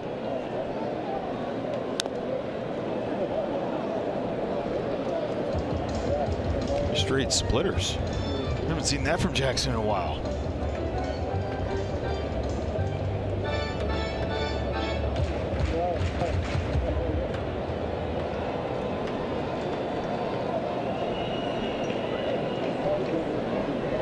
And he brings the heat. Right field corner. Naylor has scored. Suarez to third. Ball gets stuck in the corner. They're going to wave around the second runner. It's now 11-4 with a runner at third.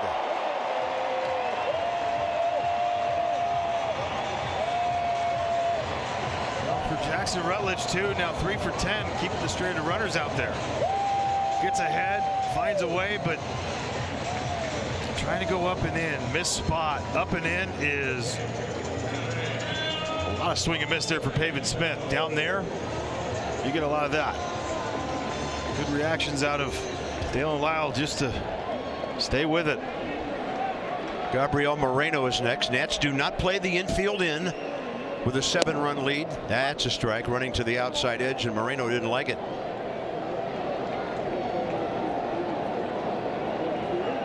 So the heavy lifting by their DH and first baseman tonight.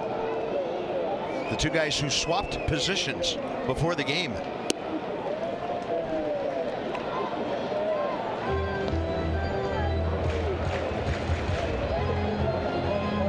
Good job against right-handers this year, so he's got these two guys, him and Grichuk, Moreno and Grichuk, back to back. And pulling that one outside. Goes back to the 4th inning, you know. Soroka getting, or actually the last inning, sorry, with the bases loaded. Ground ball by Marte. How important that ends up being right now.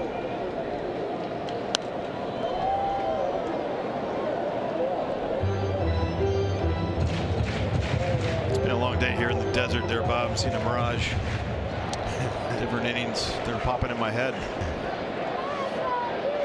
A lot of pitchers are going to go to bed tonight with mirages of base runners in their minds. This is the Torey Lovello Diamondbacks team that you're going up against. They fight, man. We've seen that with the Nats and the way that Davies got his guys. Back against the wall, down by a lot, score a few runs, scrap away.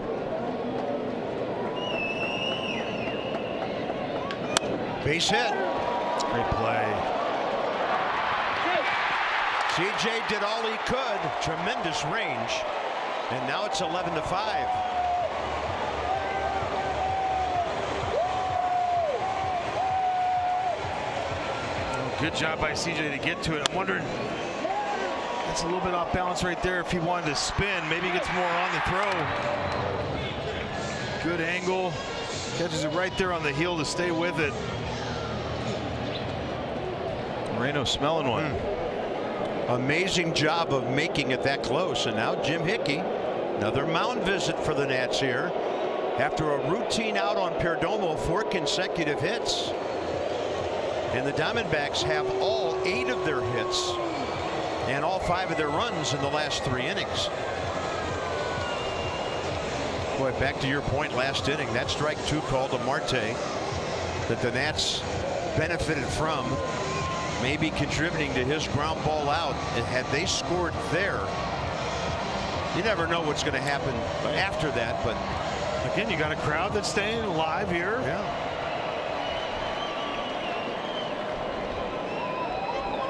We made that mention early on. I mean, I wasn't trying to joke, but I mean, you had what at that moment 9 runs and 27 outs to play with. Seems so crazy they're even thinking about it, but it's true. You got keep going.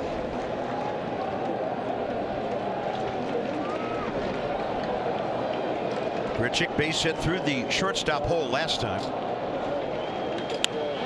That's trouble down the line if it's fair. That ball's in the bullpen, and it's 11-7.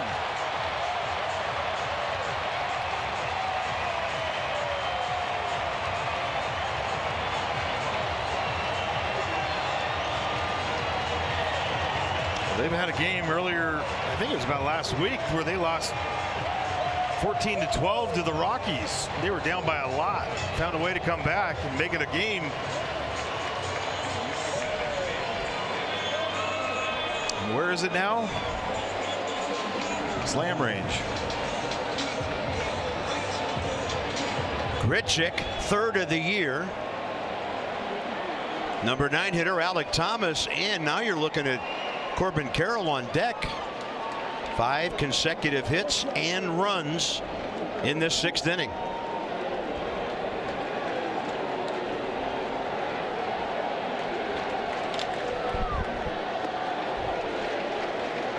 Go back to Coors Field. Huge lead they had there. Ooh. Where you felt, confident, comfortable that you're going there.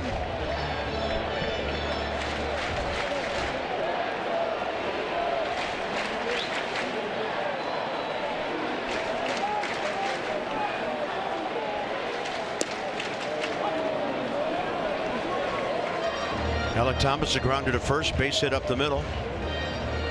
22 hits in this game.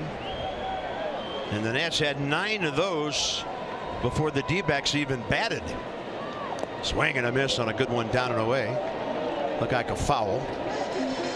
Really good split down the zone. I feel like you never ripped up a plan for Davey, but now you got other wheels turning. You're trying to figure out how you're going to get all these outs, guys, that you can get some work in. Now it's changing that idea. Finnegan went back-to-back days. Ferrer warmed up yesterday, but hey, he's coming off of back-to-back days, so he's a little break there.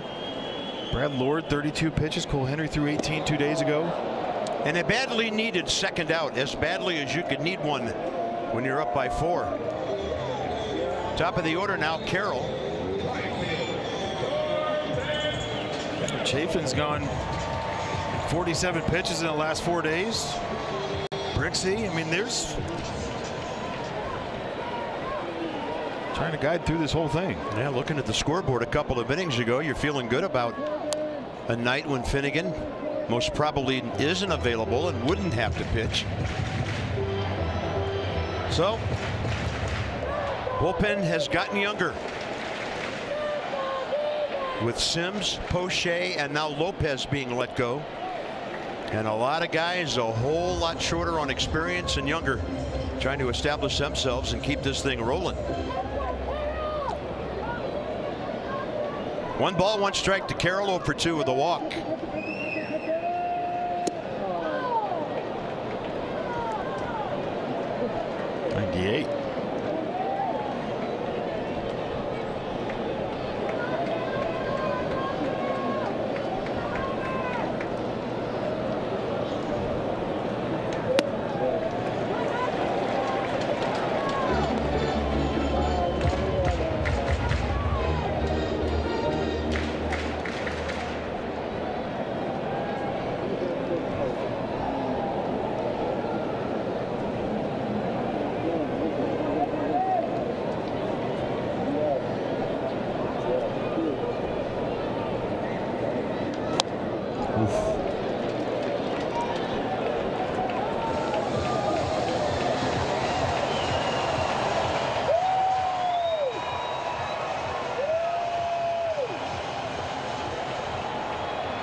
To Carroll, who worked a walk last time to load him.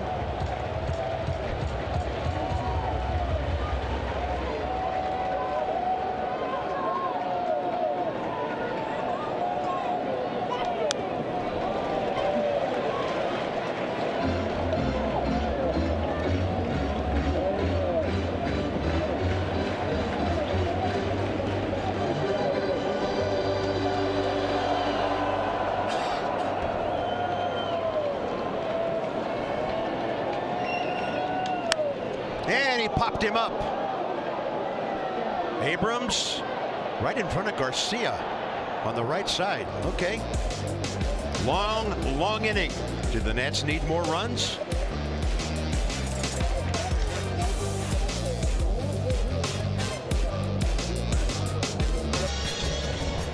Top of the 7th inning. Low, Garcia, Bell. 45 pitches in 3 innings. For the guy who's currently the hero of the Arizona pitching staff, Ryan Nelson. He's put out the fire, given the Nats only 2 hits over his scoreless tenure. He's hit a batter. And he gets Nathaniel Lowe, who's 1 for 4 with a pair of runs batted in.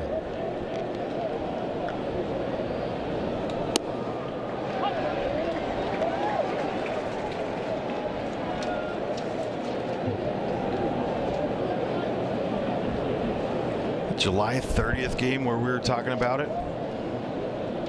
with Ryan Nelson. He went 70 pitches. That was a 17-0 win by the Arizona Diamondbacks last year. Ooh.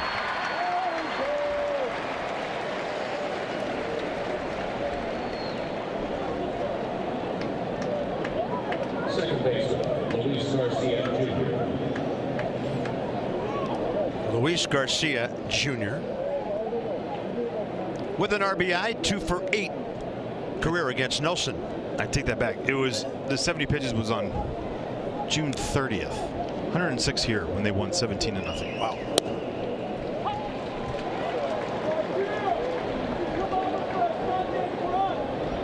All around baseball today, the month of May is going out like a roaring lion with offense.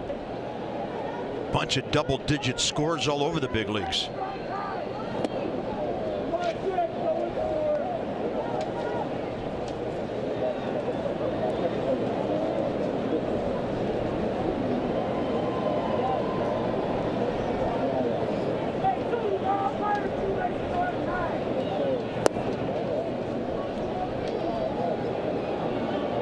It's not any moment to say I told you so, but I mean, this is one of those things where you look at it and you go, this is why you got to stay engaged.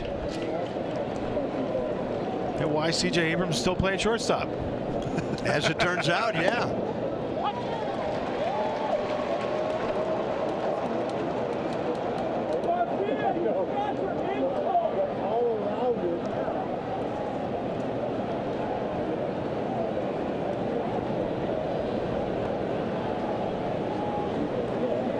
Key bottom of the 7th coming up as well. 2-3-4 for Arizona. And Garcia reaching out to foul it.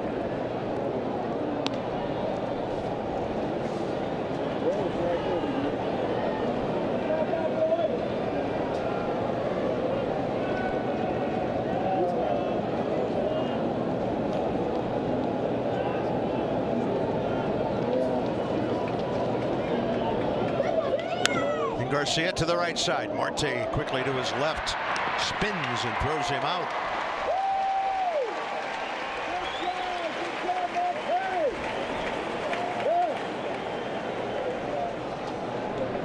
Designated hitter, Josh Bell. Hit by a pitch with a run, a walk and a single.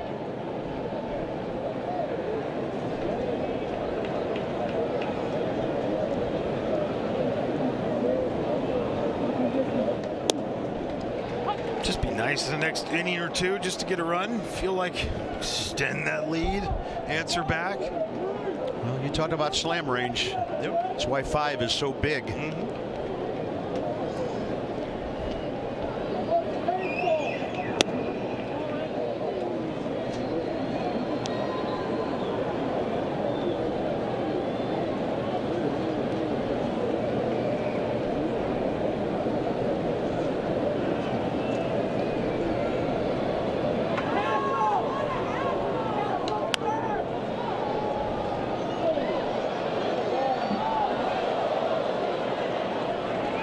Tip drill practice here.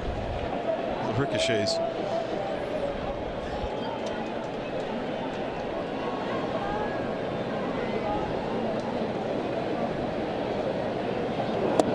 Josh started the bat, stopped it. Lance Barksdale agrees, no swing. That's an incredible take too. Great breaking ball there from Ryan Nelson. Check off it. Give yourself a chance here for Josh. Josh Bell has homered in 3 straight games. Just another quality AB here. First things first, coming into the game tonight, he got his left-handed batting average over 200.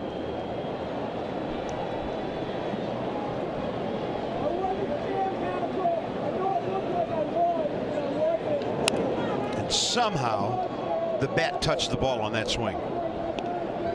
In fact, he was looking at the cup at the bottom of the barrel there.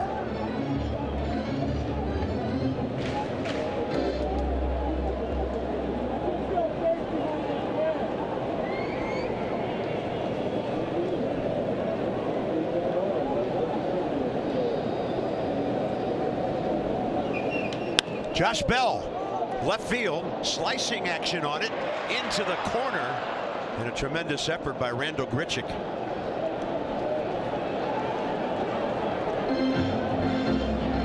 I think your pitcher appreciates that. So close he comes, that wall gets there quickly. Oof. Yeah, knowing your surroundings, good safety slide by him.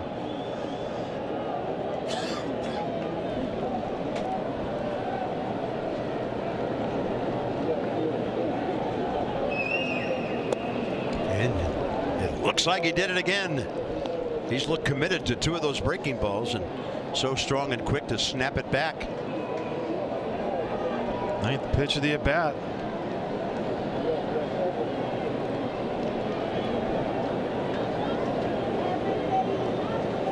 Got him that time. Nats go 1-2-3. Time to stretch in a 4-run game. Fans, it is time for the 7th inning stretch. Rice's text line to support mental health. Feeling overwhelmed? Help is just a text away. Text MLB to 741. 741 for free confidential support anytime. Bottom 7, 9 outs to get. Got to get 1 before you can get 9. It's Ferrer and Marte, and he hits him. And Ketel Marte took a bit of a glance out toward our pitcher there. Of course, the Nats have been hit 4 times tonight. And that's the 5th hit by pitch this year for Jose Ferrer. It's not like it's first time he's done it. He hit him in the Achilles.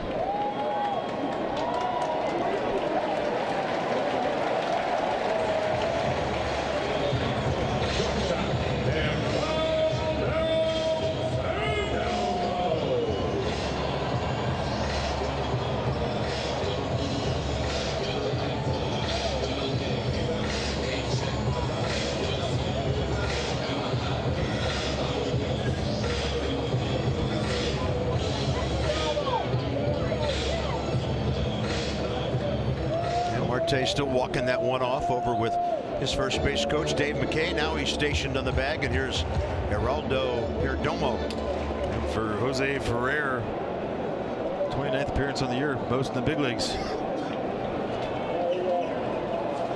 That's down and in. Not that close to hitting him.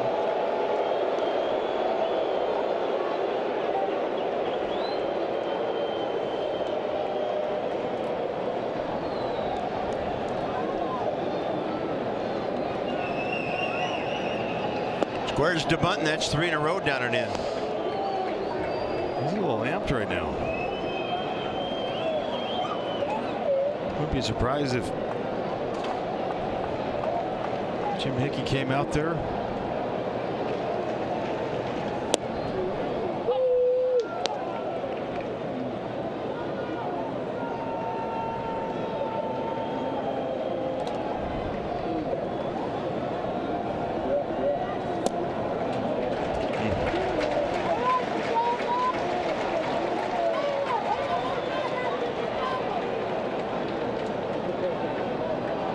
Important 3-1 pitch.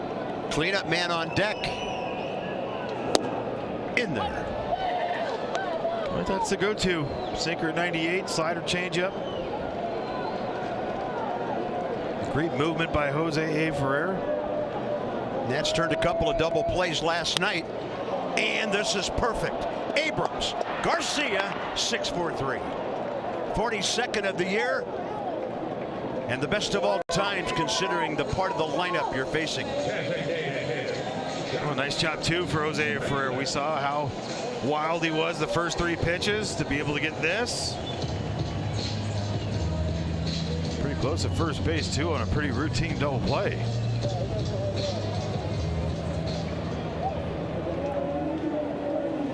Well, I know it's lefty-lefty, but the way Naylor's swinging the bat, that's huge.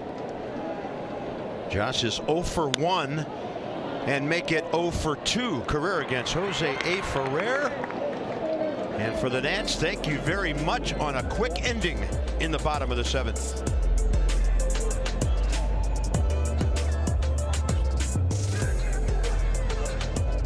Nolan can get a Nats 20 Hawaiian shirt. Thanks to Kona Big Wave. Tickets at nats.com/nats20. Kendall Graveman takes over. 34-year-old veteran from Alexander City, Alabama. Now 7 appearances for the Diamondbacks. Didn't pitch at all last year, but significant big league time over a 10-year period. Yeah, 287th career appearance for him. Sinker, slider, four-seamer, changeup, and a curveball. Changeup and curveball is kind of on the back end of this whole thing. Those are for the 1%ers like James Wood.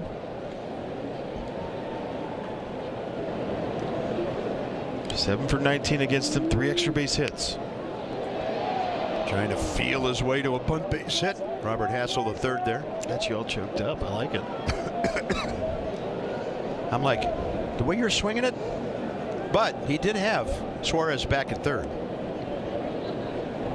Franny, the verbiage required by a play-by-play guy in a game like this is vast.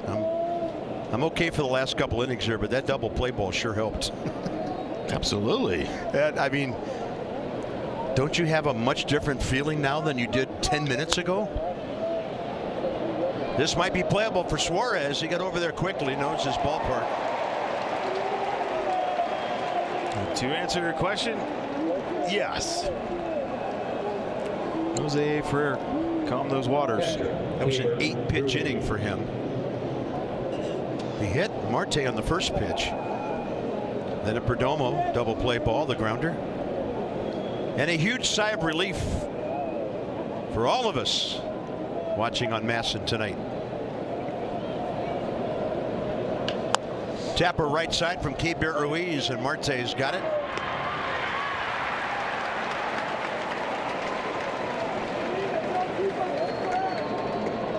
Next up would be Jose Tena, who's been aboard twice tonight. Double, 2 RBIs, a walk, and he has scored twice.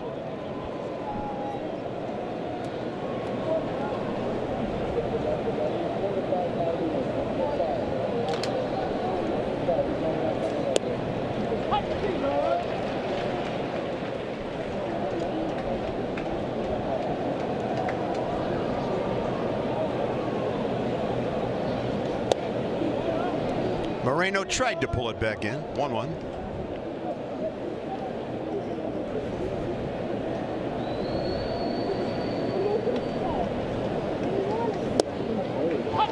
Graveman came up as an Oakland Athletic.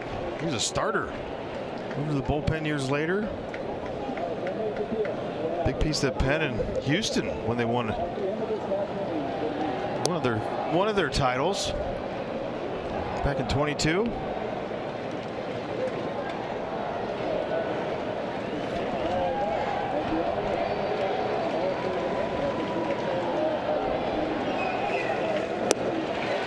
Pulled the string on Jose Tena. Nats go 1-2-3 again. 3 hits since the second. 6 outs to get.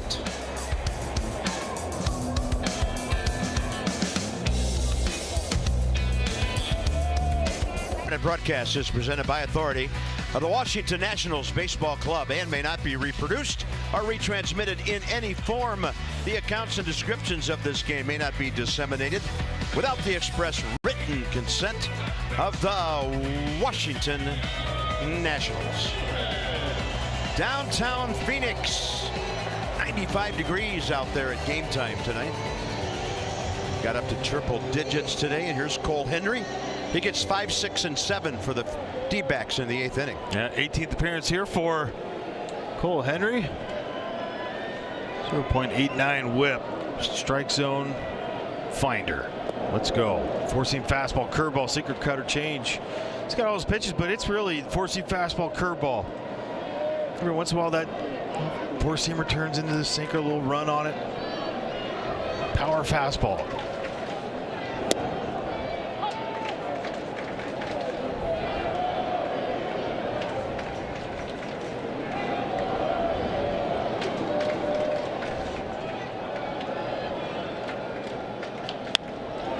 One hopper, not hit that hard. Abrams to his left.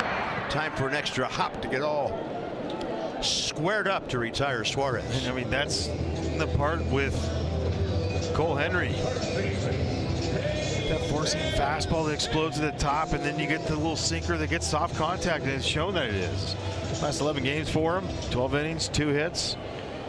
I would say that's a good whip, but that's his opponent's slugging percentage.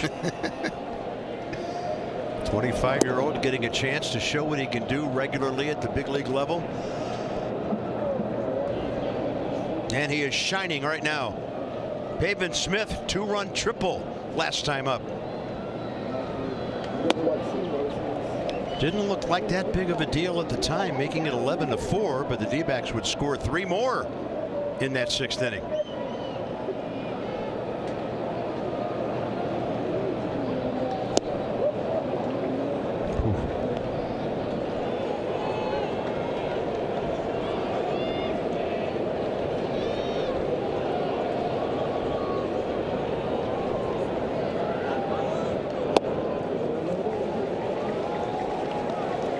Power fastball we talk about, it's nothing about the velocity, right? 94, 95, you'll see occasional 6, but the spin on it, great carry. You hear it back in the day, late life, you know, near home plate, it looks like it explodes. That's what it is with that spin rate.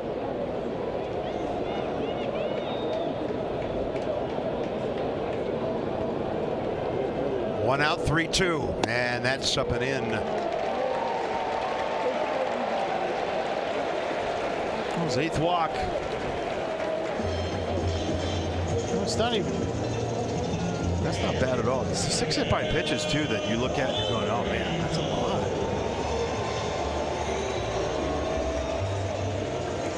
Gabriel Moreno, the infield hit up the middle last time that C.J. Abrams ran down, couldn't quite get him at first. That frisbee way outside.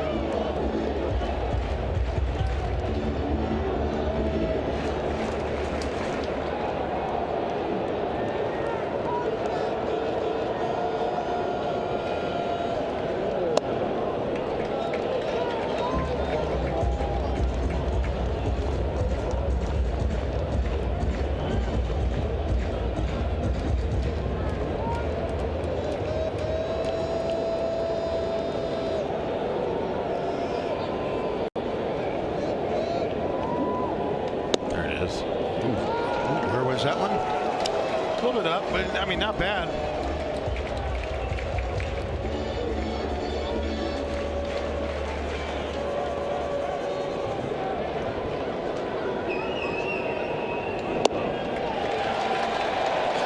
Well, 2 walks in front of a guy who homered last time up.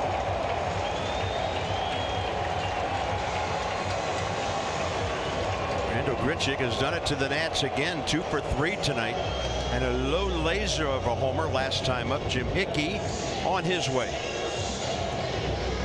Yeah, the very rare back-to-back walks here for Cole Henry.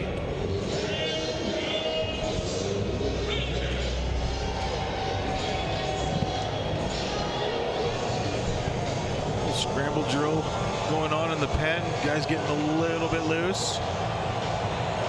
Walking around.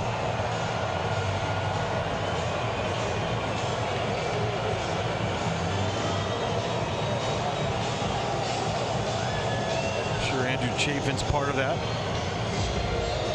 Threw 20 pitches last night. But what matters right here, Cole Henry versus Randall Grichuk.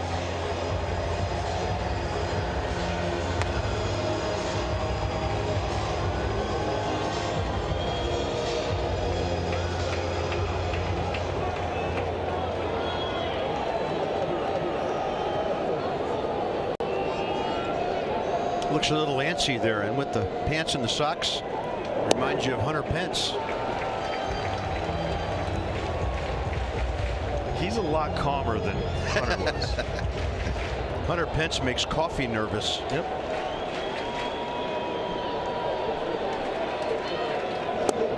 In the strike zone, 1-1. Like to see him stay down there, maybe get a ground ball at somebody.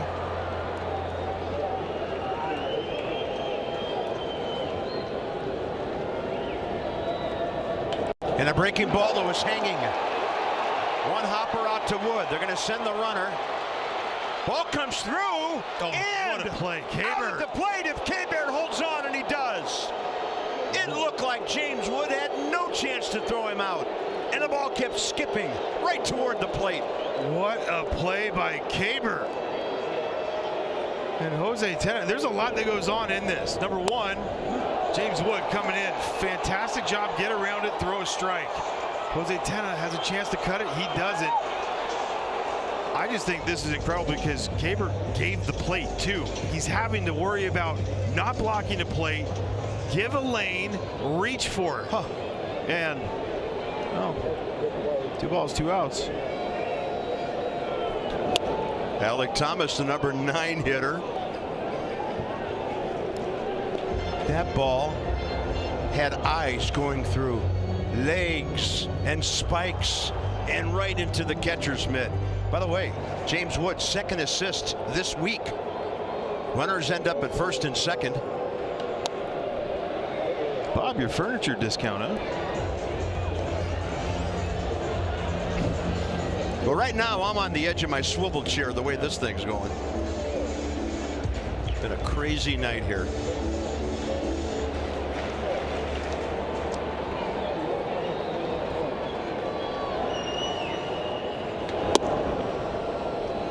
Runner well off the bag at first, but low, playing deep. No back pick available.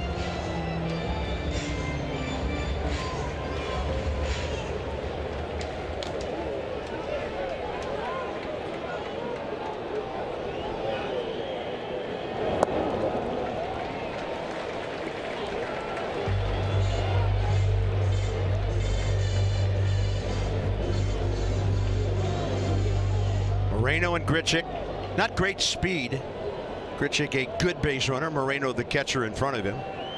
Swing and a miss upstairs. Nice. Stay with it, kid. So in the last 2 innings, a key double play ball, and then Wood and Ruiz team up for an amazing play at the plate. Yeah, let's check out our Farsiga Supermo. Ask your doctors about Farsiga. Great tag by Caber Ruiz. He go.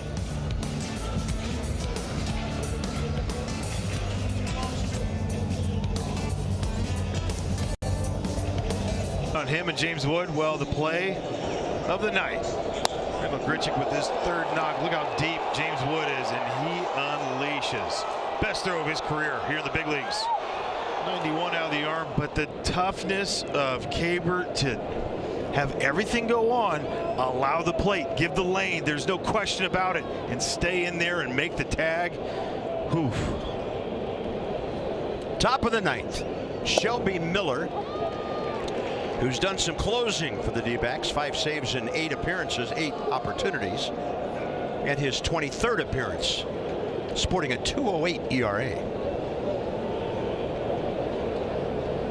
A couple of years ago, everyone thought it was pretty much done for Shelby Miller. Yeah. Went to the Giants, then the Dodgers, and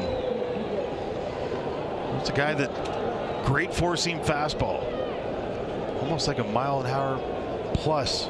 What it looks like, what it actually is. Good extension, you see it. We got a hit by pitch, first one of the career, get the ball. Well, acting like he was nicked by that, and the Nats will have a base runner. Another 0-2 hit by pitch, another 2-strike hit by pitch. Wow.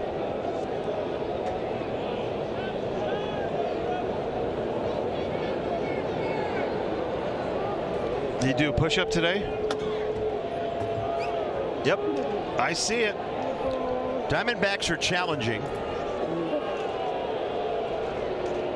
I mean, why not if you're them? It's the 9th inning. Yeah, you can't go home with it. Well, you can, but you're not taking it tomorrow.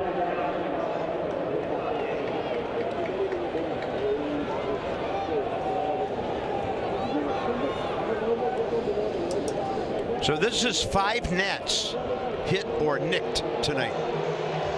Yep, first batter of the game, 2 strikes. Another 2-strike pitch there, 1-2 for C.J. Abrams. I believe that was 2 strikes, wasn't it? Well, we could just make it up. It was. First 2 times, 0-2, 1-2. Crazy. No one in, I believe, no one in the history of the game has ever been hit 4 times.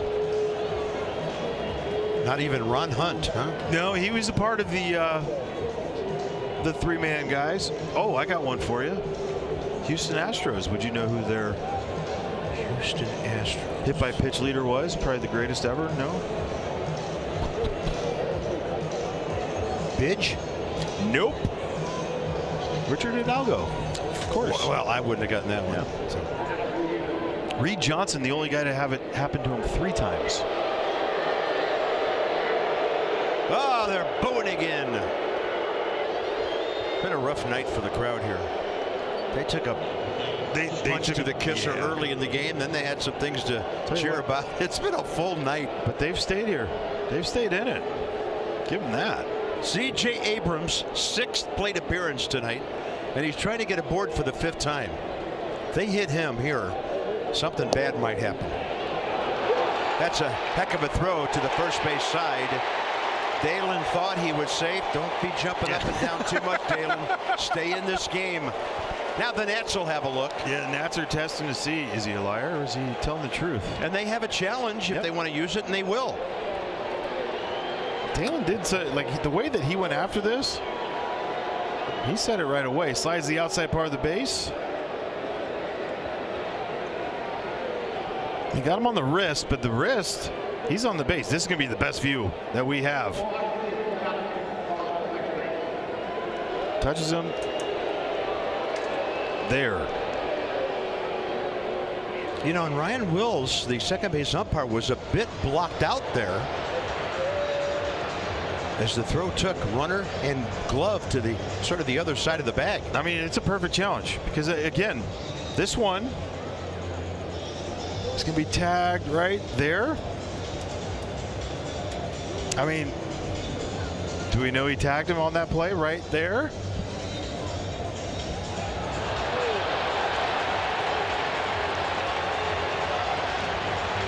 There. Well, Crouch's been wrong once already. What a game. This is crazy in the desert tonight. You know, Ryan, you can go to the dirt right there if you need. You don't need to lean out there. All right, Lance Barksdale. After review, the call on the field stands. The runner is out. Washington will lose that challenge.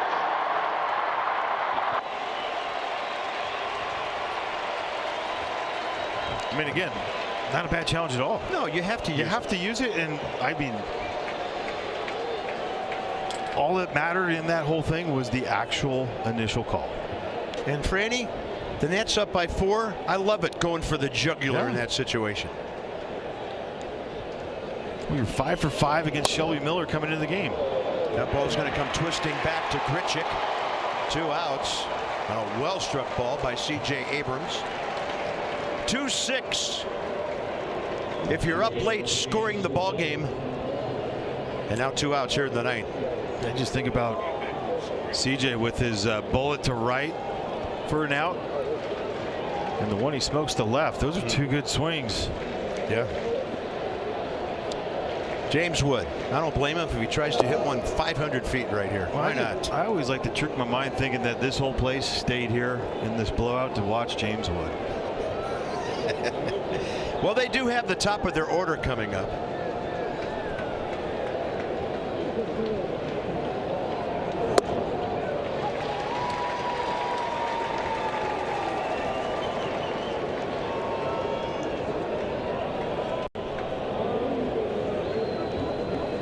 He already has an RBI tonight.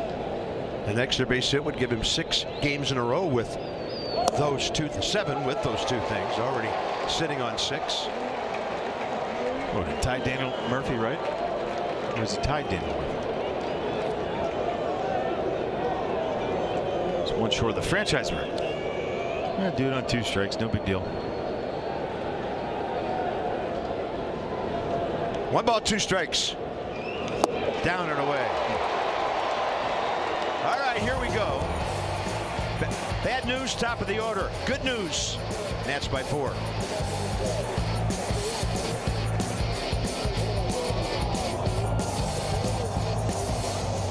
First in the history of the Nats. 9 runs before the first out was made. Another record. 5 doubles. 11 consecutive batters reaching base safely before Nathaniel Lowe struck out. What a crazy inning. And right now, it's not technically such a situation, but it kind of feels like a save for Cole Henry. First pitch, center field. No hassle. 1 out. Carroll retired. Picking up what you're laying down right there. Nice. Well, for Cole Henry, too. I mean, another chance, a little up-down. Last time against Seattle, came on, finished the inning, came back out. Nats have a chance to get through this insane ball game using only 3 relievers. Here's Marte, 0 for 3, hit by a pitch tonight.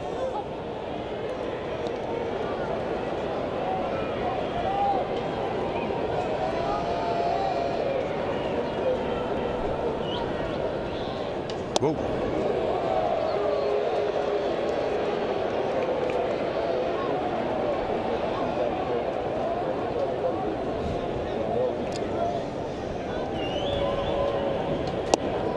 Started, kept the hands and the bat back, 2-1. Confirmation there, Bob. Inconclusive. I could have emailed you that 4 minutes ago. Yeah. Text works too. Bad at email. Yeah. This one pretty well hit out to right center. Robert Hassel the third. Can of corn for him, 2 outs. Nats trying to make it 4 in a row, both overall and on the road. And they're trying to win their 7th road game of the last 8.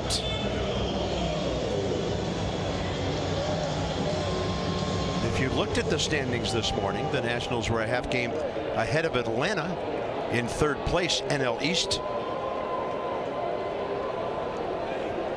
All right, tough hitter to get, Perdomo. 1 for 4 tonight.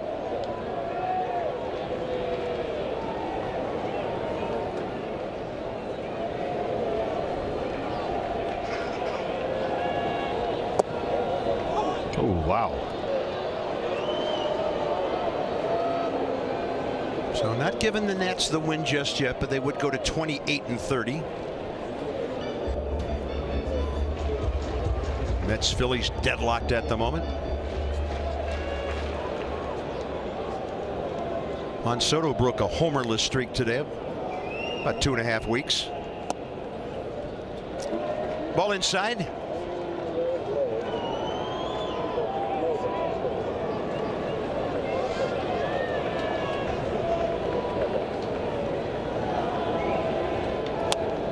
And now 2 balls, 2 strikes. So here we are. Oh, what a great moment here for Cole Henry. Get the feel of the 9th inning, the last 3 outs too. What it's like.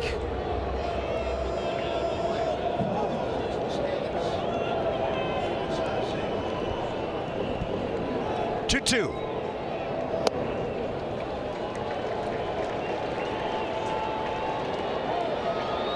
31 pitches here. Like where he settled down, finally got things right as far as getting near the zone, in the zone. Nice. Did he go? He did, and this game is over. A 1-2-3, no suspense 9th inning for Cole Henry. Not a save, Franny, but walking off with handshakes. He'll remember this for quite some time. Well, you should. The last 3 outs of the game, in a 4-run game, it's still close. It feels like something. It feels like, hey, I want you to feel what this is like. Davey's giving that opportunity for Cole Henry. Great job by him, find the zone.